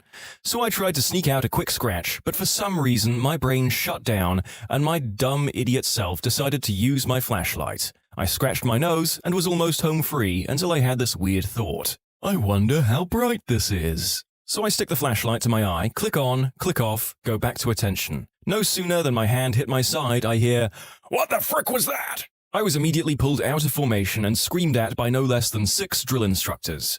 They screamed some of the funniest insults I have ever heard until this day. Then they lead me to every squad who was formed outside, 6 I think, and made me demonstrate my amazing and godlike talents for all 6 squads before letting me return to formation. Oh, there are so many stories to choose from. One of the funniest is who we had to salute. Every living being. Literally. So I'm walking back from a med appointment I had when a squirrel crosses my path. So I render a snappy salute and bark out a, "Good morning, sir," just as an officer is walking across the street from me. He ran across the street to investigate just who the heck I was saluting. I responded, "The squirrel, sir." He said, What the frick? You saluted a squirrel? "Yes, sir." Who's your company commander? "Petty Officer Shanks, sir." Okay, move on, dummy, and stop saluting squirrels. "Yes, sir." One of my platoon buds was a bit of a masochist and got off hard to the sergeant yelling at him. It was sort of funny to watch the sergeant berate him for a good 5 minutes, and then he'd run off to rub one out in the washroom. One time we were all sleep-deprived and Sarge was just ragging on him, telling him he's made of stronger stuff and to keep going, you weakling, before he fell over and said, "Oh, frickin' crap." Pretty sure he came in his pants and passed out. Navy in 2003. We were out on the grinder, which is our name for the asphalt area, and you can't speak unless spoken to out there. RDC is feeling playful and shouts my name. What adult fun time position creates the ugliest babies? Me, both thinking and not thinking at the same time because I knew the answer to the joke. I don't know, petty officer. Why don't we ask your mother? He turned beet red and everyone in my division let out a gasp. There was some yelling after that, but later that day he called me into his office and told me no hard feelings. So in the end, not bad. We had a kid in my boot camp platoon named Jackson. The senior drill instructor was Sergeant Jackson. Poor Recruit Jackson was known as Recruit Laundry number 38 for the whole time because he didn't rate the name Jackson. And now, ladies and gentlemen, the fine contributors to these stories shall list the standout names of their squads. We had a private named Whore. The drill sergeant took one look at his name and said, "Too frickin' easy." Never mocked him for it. We had a Barbie. The poor guy got away without a word until one day at FTX, the drill sergeant wakes us up at 3 in the morning and the song Barbie Girl over the loudspeakers and a very specific dedication. Platoon 3117 had a recruit Dumcum, who was a ginger Canadian, and a Redick, who was black. We had a trainee named Balls. Yep, Balls. None of the TIs ever gave her crap for it, but man, if every single one of them didn't pause and try not to laugh during roll call. My surname is Quick. Same thing happened to me. Although it made marching orders like, "Platoon, by the quick march," amusing. One time I yelled out, "Just me, Corporal?" Everyone laughed. I got yelled at. Good times. Navy boot camp had a female with the last name Guzzler. They had to change her rank to fireman because all the RDCs that saw or heard the name swarmed on it.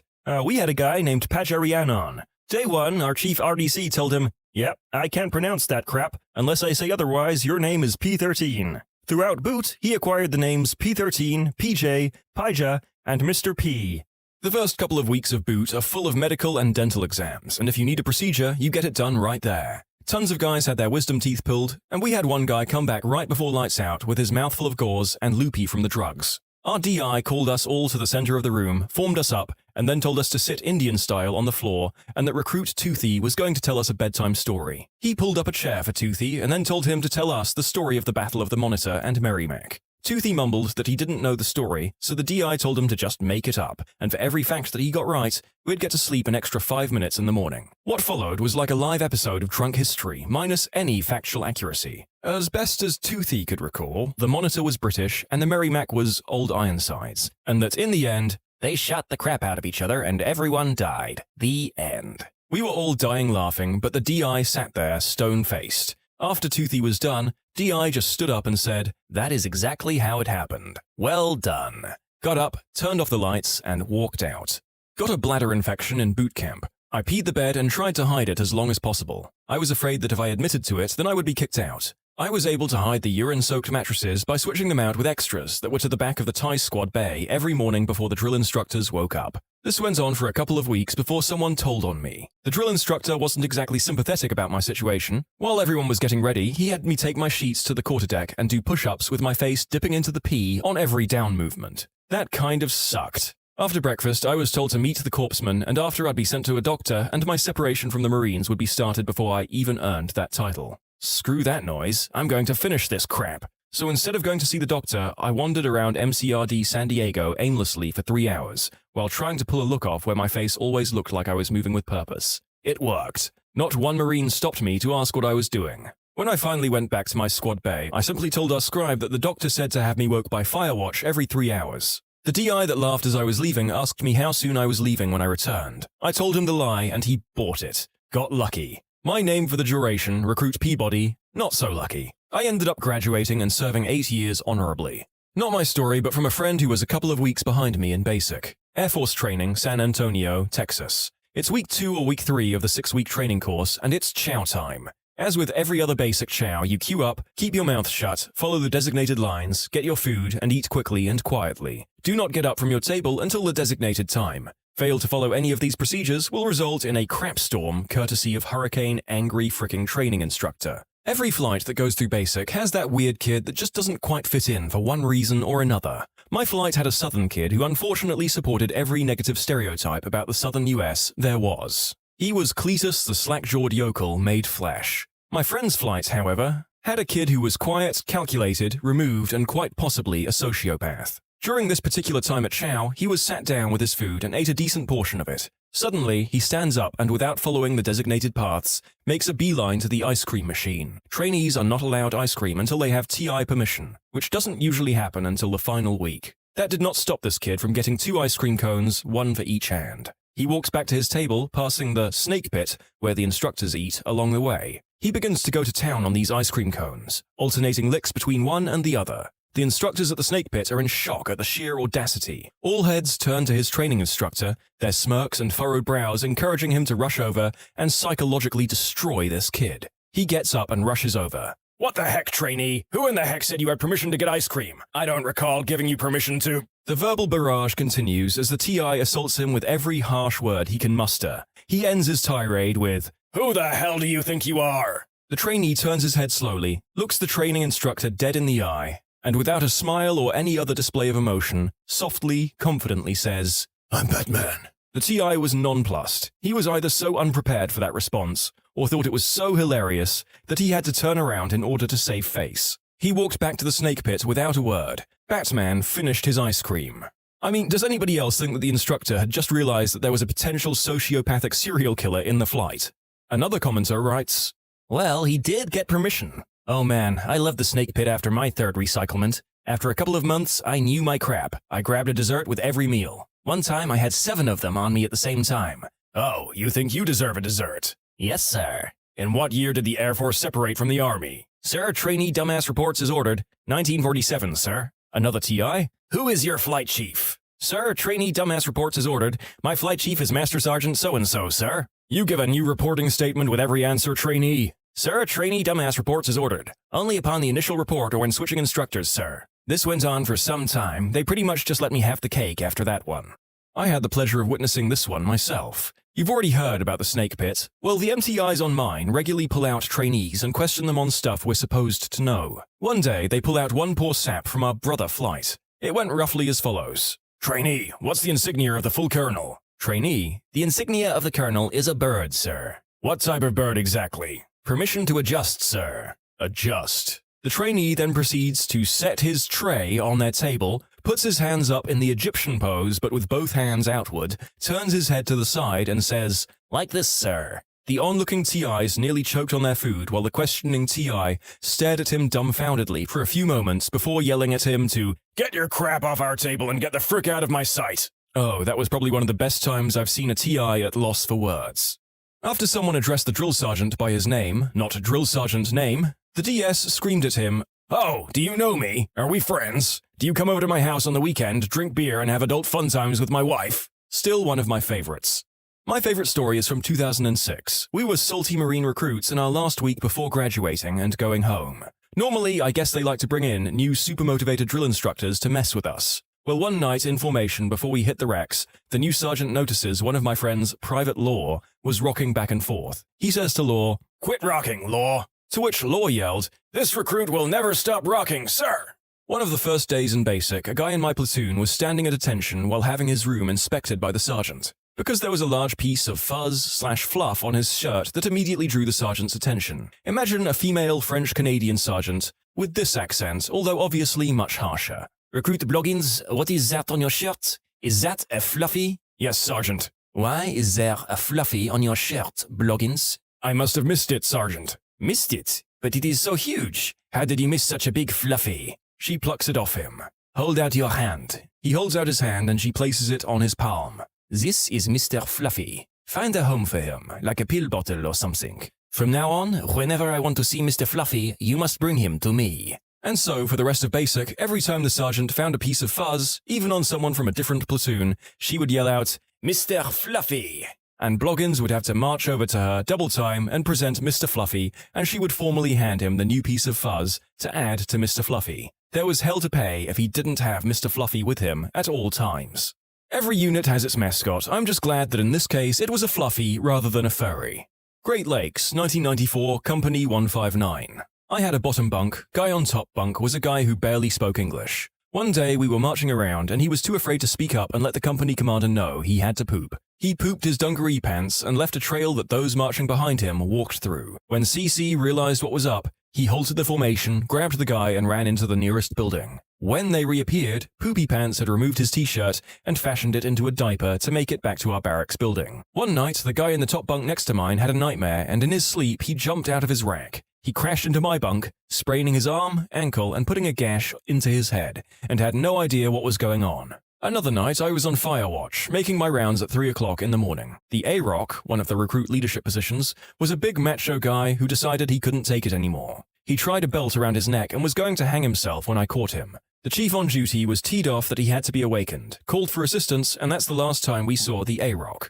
My brother was in the chow hall and witnessed a TI call out someone who had placed their flashlight in their belt. I guess you're not supposed to do that. So the TI lights him up. "Is that where you keep your fricking flashlight? Is it a fricking lightsaber, Luke?" He made him stand at the end of 2 cafeteria lines, holding his flashlight like a lightsaber and striking dead the airmen that were leaving the 2 lines. At one point, there was a lull in traffic and the TI screams, "Oh, so fricking lightsabers don't make noise when they're motionless." So old buddy has to make the boom, boom noise as he waits for his next victim. The worst part of being there is that you can't laugh or you get punished too, and DIs can be some funny mofos. When I was in bed, one of the cafeteria walkers walked through the chow hall while we were eating. She was quite obese and wearing apple-bottom jeans. Our DI was sitting at the head of the table and started humming Get Low. Naturally, we all laughed. So after the chow, we went back to our bunks and got smoked. DI put Get Low on the speakers, and we did jumping jacks to the beat until they sang Hit the Floor. At which point we had to hit the floor and do push-ups while singing. And every time we laughed, he started the song over. I still shudder when I hear it. I'm an army veteran. One morning in basic training, it was about midway through our 3-month cycle, and we were lined up for breakfast chow. While waiting in line, we had to stand at parade rest in columns of 2 in our PT uniform. We couldn't move or anything at the risk of being pointed out and screamed at. The uniform consisted of somewhat black short shorts and a grey t-shirt that said Army on the front. Well, the guy 3 rows in front of me had one of those no-reason cases of the morning wood, and the drill sergeant caught him as he was trying to move to hide it away. He pulls him off to the side and starts screaming, "What's wrong with you, Private? Why are your privates saluting in the chow line?" Of course, this yelling spreads to the ears of 2 other drills, and they come over as well. "Hey, Battle, come look at this! Hey, at ease that crap, Private!" As this was said, they noticed, and one drill sergeant bent down, face inches away from the full-mast culprit, and bellowed, "At ease! Private, you better get that crap in check." I entered into the building before I could hear anything else about it. To this day, I still don't know how the drill sergeants went through that without so much as a smirk. I don't know what I'd do if someone shouted, "At ease," directly at my morning wood. Nothing in life so far has prepared me for that. We had a drill sergeant make a private carry a branch everywhere she went, so it would replenish all the oxygen she was wasting. We had a guy named Fitzwater. We called him Fatswater. We weren't just calling him that because he was fat, which he was also a lazy piece of crap who was constantly pretending to be hurt to get out of work. Anyways, he got teed off at us one day and said, "If anyone else calls me Fatswater again, I'm going to tell drill sergeant." Immediately the drill sergeant walks in and goes, "Hey, what's up, Fatswater?" Who'd have thought that exposing a weakness to people who spend their lives demeaning other people could go so poorly for this man? A mother of one of the other privates sent him a photo of a drill sergeant trashing a locker, with a letter saying, "Hope your drill sergeant isn't as mean as this," smiley face. It turned out that it was a picture of our drill sergeant. He had posted that on Facebook, and it ended up going viral. She was just looking up pictures of drill sergeants, and it just happened to be him. A woman in my company was from Africa. She had a graduate degree in some science, so she was very smart, but some things were lost on her, especially figures of speech. When we were on the firing range, we were told to keep the rifle up and down the range, meaning no matter what way you were facing, the end of the rifle was in the air and pointed down range. She didn't get that and swung her rifle all over the place. Everyone hit the ground. One of the drill sergeants yelled and asked if her brain took a crap in her head. She didn't understand that either. When I was on Paris Island, we were drilling on the parade deck, and this one recruit kept screwing up. Our drill sergeant stopped us, stalked up to the recruit, and started wearing him out. Gave him the classic DI, screaming in both ears, spit flying, smacking him in the face with his cover. Eventually the recruit broke down and silent tears started streaming down his face. The DI took his finger, wiped a tear from the recruit's eye, and licked it, telling the recruit, "Now I own your soul." Fricking intense. One recruit in my platoon was getting IT'd and the DI took his soul. Then, I crap you not, the recruit responded with, "What soul, sir?" The DI let him get back online. This is one of the hidden advantages of being a ginger. A cousin of mine was going through training for the Royal Australian Navy. They have leader cadets amongst their ranks, who you must refer to as leader and not sir. One of these leaders was prowling about and asked my cousin if he was all sorted out. "Yes, sir," said my cousin on reflex. "What the frick did you say, cadet? 20 push-ups right now." My cousin, you should know, is a massive crap stirrer. Couldn't help himself. "Yes, sir," he says, getting down to do the push-ups. 50 frickin' push-ups, the leader barks. The way he told the story, the timing was just perfect. "Yes, sir." So he had to do around 100 push-ups. His arms gave out around 70 apparently. Later on, they were doing open water survival training, floating around in a blow-up raft in the middle of the ocean. The leaders, who were submerged below the raft in scuba gear, would occasionally leap up and drag a cadet into the water to simulate being knocked overboard by a wave. Sure enough, the leader my cousin had crossed was under the boat. He burst out like a shark, seized my cousin by his collar, and dragged him into the freezing water. Holding him down for longer than was probably necessary, the leader eventually released him. As my cousin was climbing back into the raft, shuddering from the cold, the leader asked him, "Still think you're funny, cadet?" As you can guess, the reply was, "Yes, sir." He got grabbed and pseudo-drowned again immediately. I guess he's a glutton for punishment. He passed training, by the way. Navy man here, got a few great ones for everybody. Spring of 2011. Whole berthing in the shower together singing It's Raining Men when the RDC, the Recruit Division Commander, E4 and above, comes in and screams, "You swinging pricks got about 20 seconds before I come in and rain my boot up your butt." Large black Navy Chief, E7, walks into our compartment one day and says he feels like making it rain. Oh God, please no. Then before I could get ready, he's already dropping people on the deck and making them do intense exercises. He walks up to one recruit and asks him, "Does Chief like Hennessy or Hypnotic?" "Hennessy, Chief." Wrong, you racist. I like Jack Daniels. Then proceeds to turn up the PC on this individual. Next person. Is Chief good at basketball or football? Basketball? Wrong. Chief is good at everything. Another time we were offered ice cream for supper one Sunday. We all took ice cream because, well, we fricking deserved it. We knew we were going to pay for it, so I got the bright idea to put all the wrappers on my tray. So we walked in a straight line to throw our trays away, and the RDCs are looking for any signs of ice cream. Then they come to me as I'm throwing away the wrappers. Recruit, did you eat 60 frickin' ice cream bars? Yes, Chief. Every one of them. Gentlemen, what's the biggest I'm a princess. red flag? I don't like cheap stuff. Is always a dead giveaway. Also, mothers and sometimes fathers, depending on things. If your girl is BFFs with her mum, she'll end up like her in 20 years. It's like a freaking time capsule sometimes. My bro's wife is like this. The worst sign is when she's BFFs with her crazy witch mother, but only when they're apart. If they can't stand each other and argue all the time when they're together, but talk on the phone constantly when they're apart, run, motherfricker. This B-word is crazy. Oh, you can take it. You're a guy. My best friend's ex would literally shove him around without even warning him to vent her unrelated bad mood. Would be annoyed with his protests because she was significantly smaller than him and Men can take it. didn't change the fact that shoving someone into a wall or a chair literally just because you feel like it is as straightforward abusive as you can get. The entitlement of it all. Lack of awareness of the plight of the proletariat and the subjugation of archaic feudal hierarchies. Come and see the violence inherent in the system. And now, a flag I had never even considered or encountered, and that is apparently a very common one. I'm a woman, but I've noticed women who are obsessed with Marilyn Monroe are usually terrible in a variety of ways. Frick. This hits hard. I dated a girl for a while in high school. She was fun, had a great sense of humor, and she was absolutely gorgeous. It was high school, and crap happens. We broke up after a little less than a year. Fast forward to 22-year-old me at Walmart in the middle of the night buying bullcrap snacks after work, and who do I see in line? Awesome girl from high school. She's with some guy who I assume is her boyfriend. We talk a little in line and I head home. By the time I get home, I have a text that just says, "He's not my boyfriend, by the way." And that's when I knew that I should pursue this again. We went on our first date and it was just like high school. She was still amazing and I realized that my feelings for her seemed as if they hadn't dulled in the slightest. Everything seemed perfect. I learned that 1, she had gotten her nips pierced, and so I didn't really focus on number 2, which was that she had a portrait of Marilyn Monroe tattooed on her waist with a dermal piercing for the beauty mark. I thought, that's weird, but those are great. Little did I know that there was a pot of crazy brewing underneath all of it. We dated for less than 2 months when she told me that she didn't want to be together anymore. I was upset, but after talking about our relationship and our feelings, I told her that I understood.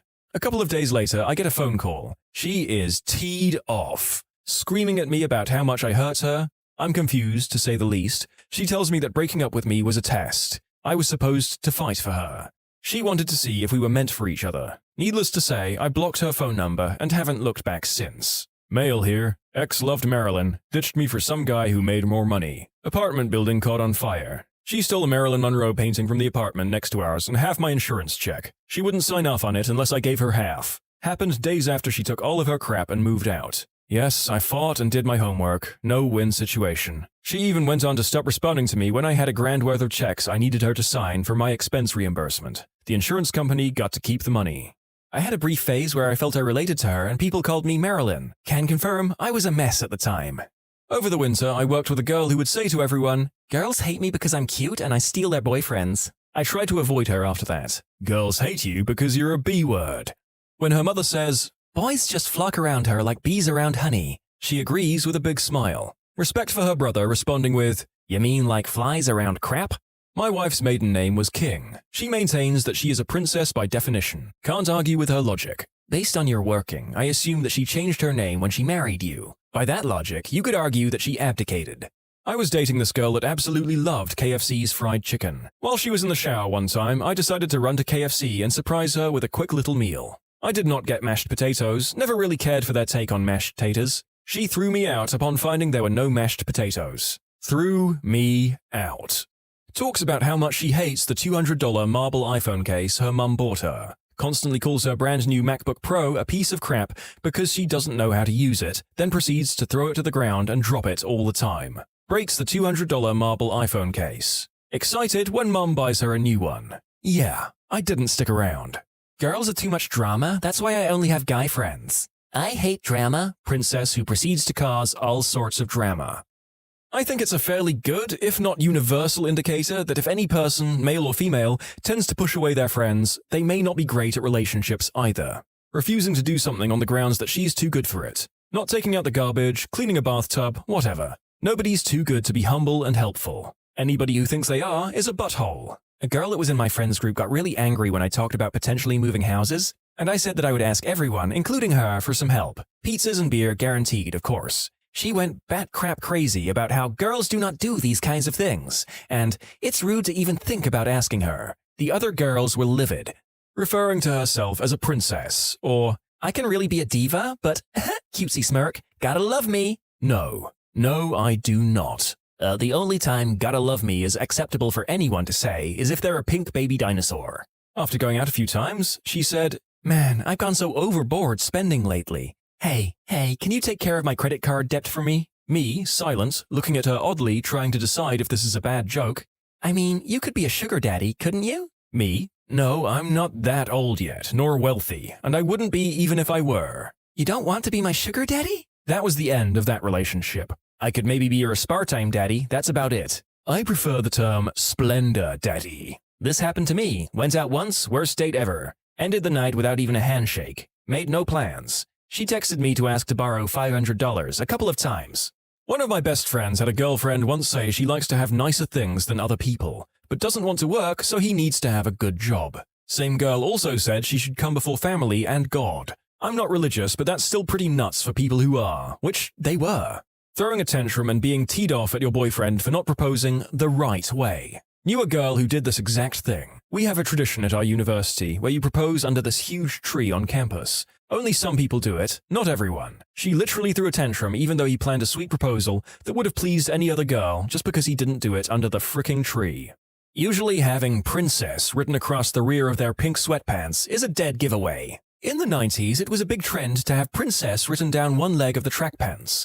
I made myself a pair in black with smack whore written down the side in red letters in the princess font. I'm starting to remember why my parents considered me to be such a huge disappointment. Lady who wrote that comment, thank you. This is a wonderful example of how to subvert a trend, and we're all better off for it. I once dated a girl who had a dad that bought her everything. He made a lot of money and was really great at saving it. His life's mission was to use that money to buy his B-word daughter's love. She was 22 and had her car paid for in full, insurance, phone bill, rent-free living, yada yada. For her birthday every year, she would get $1,000 in cash. I, on the other hand, was 23 at the time and paid for everything I owned. I had a crappier car than her because I paid for it myself. She would remind me often how much better her car was. I paid for all my other expenses and bills. Then, this insane thing happens. She gets a job at the bank I have all of my accounts at. She freaking looks up my bank account to see how much money I have. She tells me this and criticizes that I only have X amount in the bank when she has triple X in the bank and is so much better than me at saving money. I never once in our whole relationship brought up the money issue or how she didn't really work for what she had. This time, though, I lost my fricking mind. I mentioned everything that she had that she didn't pay for, and explained that if it wasn't for her daddy, she would be a boulder $20,000 in debt. This blow-up was the biggest fight I've had in any relationship. Our relationship ended there. I learned a valuable lesson here. Always date someone who has a similar work ethic and financial goals as yourself. I realized that I always resented her and could admit I was jealous of her getting handed money. That's not right, nor is it healthy. I'm happily married to a very hard-working woman who will help me raise a hard-working child. Oh, don't worry. They'll tell you they're a princess. Was seeing a girl for a few months, and I gave her something on Valentine's Day that read, "Be my Valentine," or some other variation. She responded with, "That's sweet, but my daddy will always be my Valentine." She was in her second semester of law school and in her mid-20s, so that whole daddy is the best man in the world thing was off-putting. She ended up being high maintenance and unpredictable. Bad combination. And of course, my most read story was about some daddy-obsessed girl I dated in the army. I'll let Jenna know that everyone else thinks it's strange too. I should mention that none of that unhealthy daddy attachment made its way into the bedroom. Thankfully, there was only one daddy in her life. I forgot to mention that she got married about a year ago and she did an entire album for her wedding shoot with her and her daddy. When she complains about her parents on the first date, going on about her lines of succession and how they're always forcing her to marry a prince from another fiefdom. And how she just wants the title, but never even cleaned up after herself and makes her nasty stepsister do it all because she's pretty much an orphan now. Stepson had a girlfriend who was teed off because he didn't buy her a 1-week anniversary gift. Run, dude, run. To elaborate, they are pretty young, early teens. She didn't get him anything. This girl was nuts, would call him over and over. If he didn't answer, she would text him 8 million times. Luckily, he has since moved with me, new school and different city altogether, which is good because they dated like 4 times over the year. She would break up with him and then want him back. Well, to be fair, they're young and probably receive a little more of the princess treatment from their parents. Let's just hope they grow out of it, or into it in a healthy way. Senior year of high school prom was coming up, and this one girl who I kinda knew asked my friend if he would go to prom with her. He said yes, but a few days later changed his mind, which was 100% a prick thing to do. She, however, really wanted someone to go to prom with, and the guy that turned her down, along with some of my other mutual friends, told me I should go with her, which sounded like a good idea because she was kind of cute and I was going alone at that point. A week or so later, a few of us were hanging out at Nifty 50s, and they gave us those little paper hat things, and I wrote, "Prom?" on mine, and she said yes. Sick. On the way home from asking her out, she said to me, "How does it feel knowing that you're going to prom with the birthday princess?" First red flag. Upon further conversation, she told me that prom was going to be on her 18th birthday, and because of that, she was definitely going to get prom queen, which would most likely be the absolute last reason I'd want to get prom queen in her situation. Fast forward a week or so, I had just gotten home from school and I got a text from her asking if I wanted to go with her to pick out shoes for prom. I should tell you that halfway through my senior year, I moved to another school district 40-ish minutes away, and my date lived like 15 minutes on the other side of school. Not to mention that the car I drove was a gas-guzzling machine, and it was like $10 round trip when prices were high. I tried telling her that I had just gotten home, and that it would take me an hour or so to get there, and that I had work that I needed to get done. I also had zero interest in going, but that's beside the point. Reasonable excuse, though. She lost it. She was saying all this stuff about how messed up it is that I wouldn't do this for her, and other random stuff that totally didn't make sense. Then she said, "I guess I'll just ask Anthony to go with me." Anthony was a close friend of mine who had off and on feelings for my date, and they were close friends. There was a reason he didn't ask her, but I can't remember. I told her to go ahead because that didn't bother me. I wasn't trying to date the girl. Hell, I wasn't even trying to get laid. I purely asked her out because she was dying to go to prom with someone, and I was single. Flash forward to day of prom. A few days before prom, she asked me if she should get a tan. I told her I really don't like that look, especially not awful spray tan. The day of prom, she showed up looking like a carrot, and her hands looked like that of a black person. Her tan was bad. Uneven, blotchy, you name it. She was proud of it though, so who was I to tell her otherwise? She said, "How does the birthday princess look?" And I told her she looked beautiful. She told me at that time where to meet her and her friends who I was now taking, which was news to me, but I bit my tongue and went along with it. I get to her friend's house 5 minutes early, and she is 45 minutes late. When she finally arrives, she was wearing a tiara that read, "Birthday Princess." Her and her friend probably took 100 pics together, and me and the other dude, who I hated but by the end of the night found out he was actually pretty cool, just sat to the side waiting for our turn for the pics. I think we took 3 together. Now, when I tell people this part of the story, they get confused because apparently my school was weird. We had this thing called pre-prom, where basically we'd go up on stage in the auditorium, walked out with our date, get pictures taken, and get judged for prom king or queen. People do little cute things on stage in order to gain approval and to get more votes. Some funny, some cute, some just walked out like normal. What she made us do is she walks out on stage, first looking around. I creep up behind her with a huge happy birthday balloon, so everyone knew it was her birthday, tap her on the shoulder, and when she'd turn around, I'd be on one knee, put a sash on her that read, "Birthday Princess." It was cheesy, it was uncomfortable, I hated it. Prom time.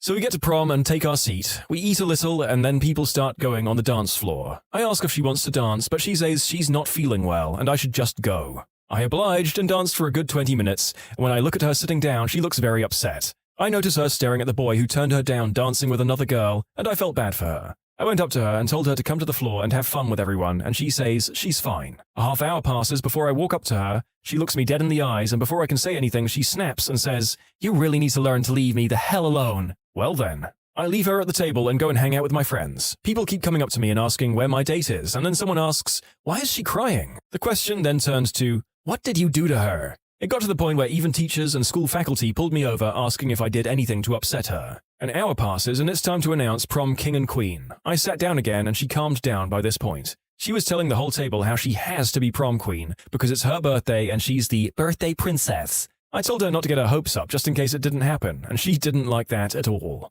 She wasn't prom queen, she wasn't even nominated. She ran out of the room crying. After it was announced and people started dancing again, I went up to the aforementioned Anthony and told him if he wanted to dance with my date, he could. He told me he would feel bad and didn't want to do that to me, but I assured him it would be fine. I looked over a little later, noticed them slow dancing, and that was the happiest I'd been all night. I then went off to dance with some of the other girls who didn't have dates, and for once, prom was fun. Too bad it ended 20 minutes later. As everyone is gathering their things and clearing out, my date finds me again and says, "I feel like you're upset with me." I didn't say a word. She asked if we could go to Applebee's because it's her birthday and they love singing to her every year. First, I told her she wasn't special, they do that to everyone. That was a real slap in the face to her. Secondly, I told her by the time we got there, we would only have 15 minutes before it closed. She told me that as long as we order before it's closed, we can stay there. As someone who was working as a dishwasher at the time, I knew how much of a prick move that was. She said, "Please, but I'm the birthday princess." I refused. The drive home was one of the most uncomfortable car rides of my life.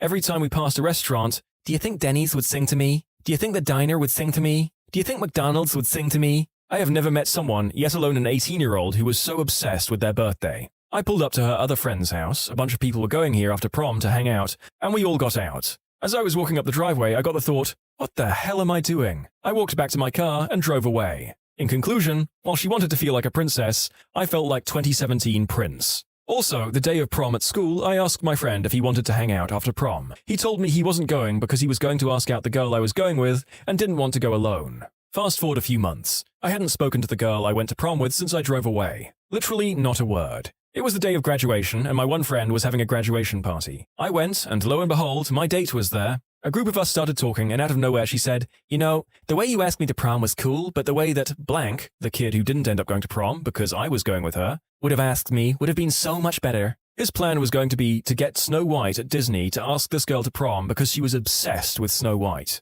Like, she cried on senior trip at Disney when she saw her because she was so overwhelmed with excitement. Maybe the first red flag should have been that she was obsessed with princesses. Blimey. Listen, I think most of us came out there feeling a little less bad about our various cringe prom dates, and let's be thankful for that. I declined to send a selfie and got a B-word fit on the first day of our texting as I skipped work to feverishly sleep through the flu. "Honestly, I don't know if I can trust you. If you won't do such a simple thing, what if you abandon me in my hour of need in the airport or hospital?" I can only groan so hard. My friend's sister calls herself a princess. First of all, she's really picky about food and never eats anything gross, like chicken legs or wings. She once shed a fricking forced tear when she learned that the thing she was eating is chicken legs at the middle of the buffet. We were in a restaurant with my friend and she tags along. So when we asked her order, she just said that we should know her favorite foods since we have known her for so long. Not really. I just ordered her some burger meal and she threw a tantrum since she doesn't eat ketchup, and I should have known this. What the frick? We were in Burger King. She ended up clearing her whole meal straight to the floor and ordered salad. When she talks, she requires her boyfriend to pay her full attention. Looking away is not an option, or he would disrespect her. Goes for coffee with someone. "We should see a movie." "Sure thing. You're paying, right? I don't have any money." So I did. We walk past the snack bar and she goes and queues up. Slightly confused, I stand in line with her. She orders what she wants and then looks at me. I chuckle, place my ticket on the counter, and walk off and out of the cinema. When you subscribe, make sure to hit the bell to turn on notifications. Put the playlist on in the background to finish listening to all the stories, linked at the top of the description. And if you like Am I the Genius, give Am I the Jerk a shot, linked in the description too. Either way, thanks a lot for watching, and we'll see you guys next time.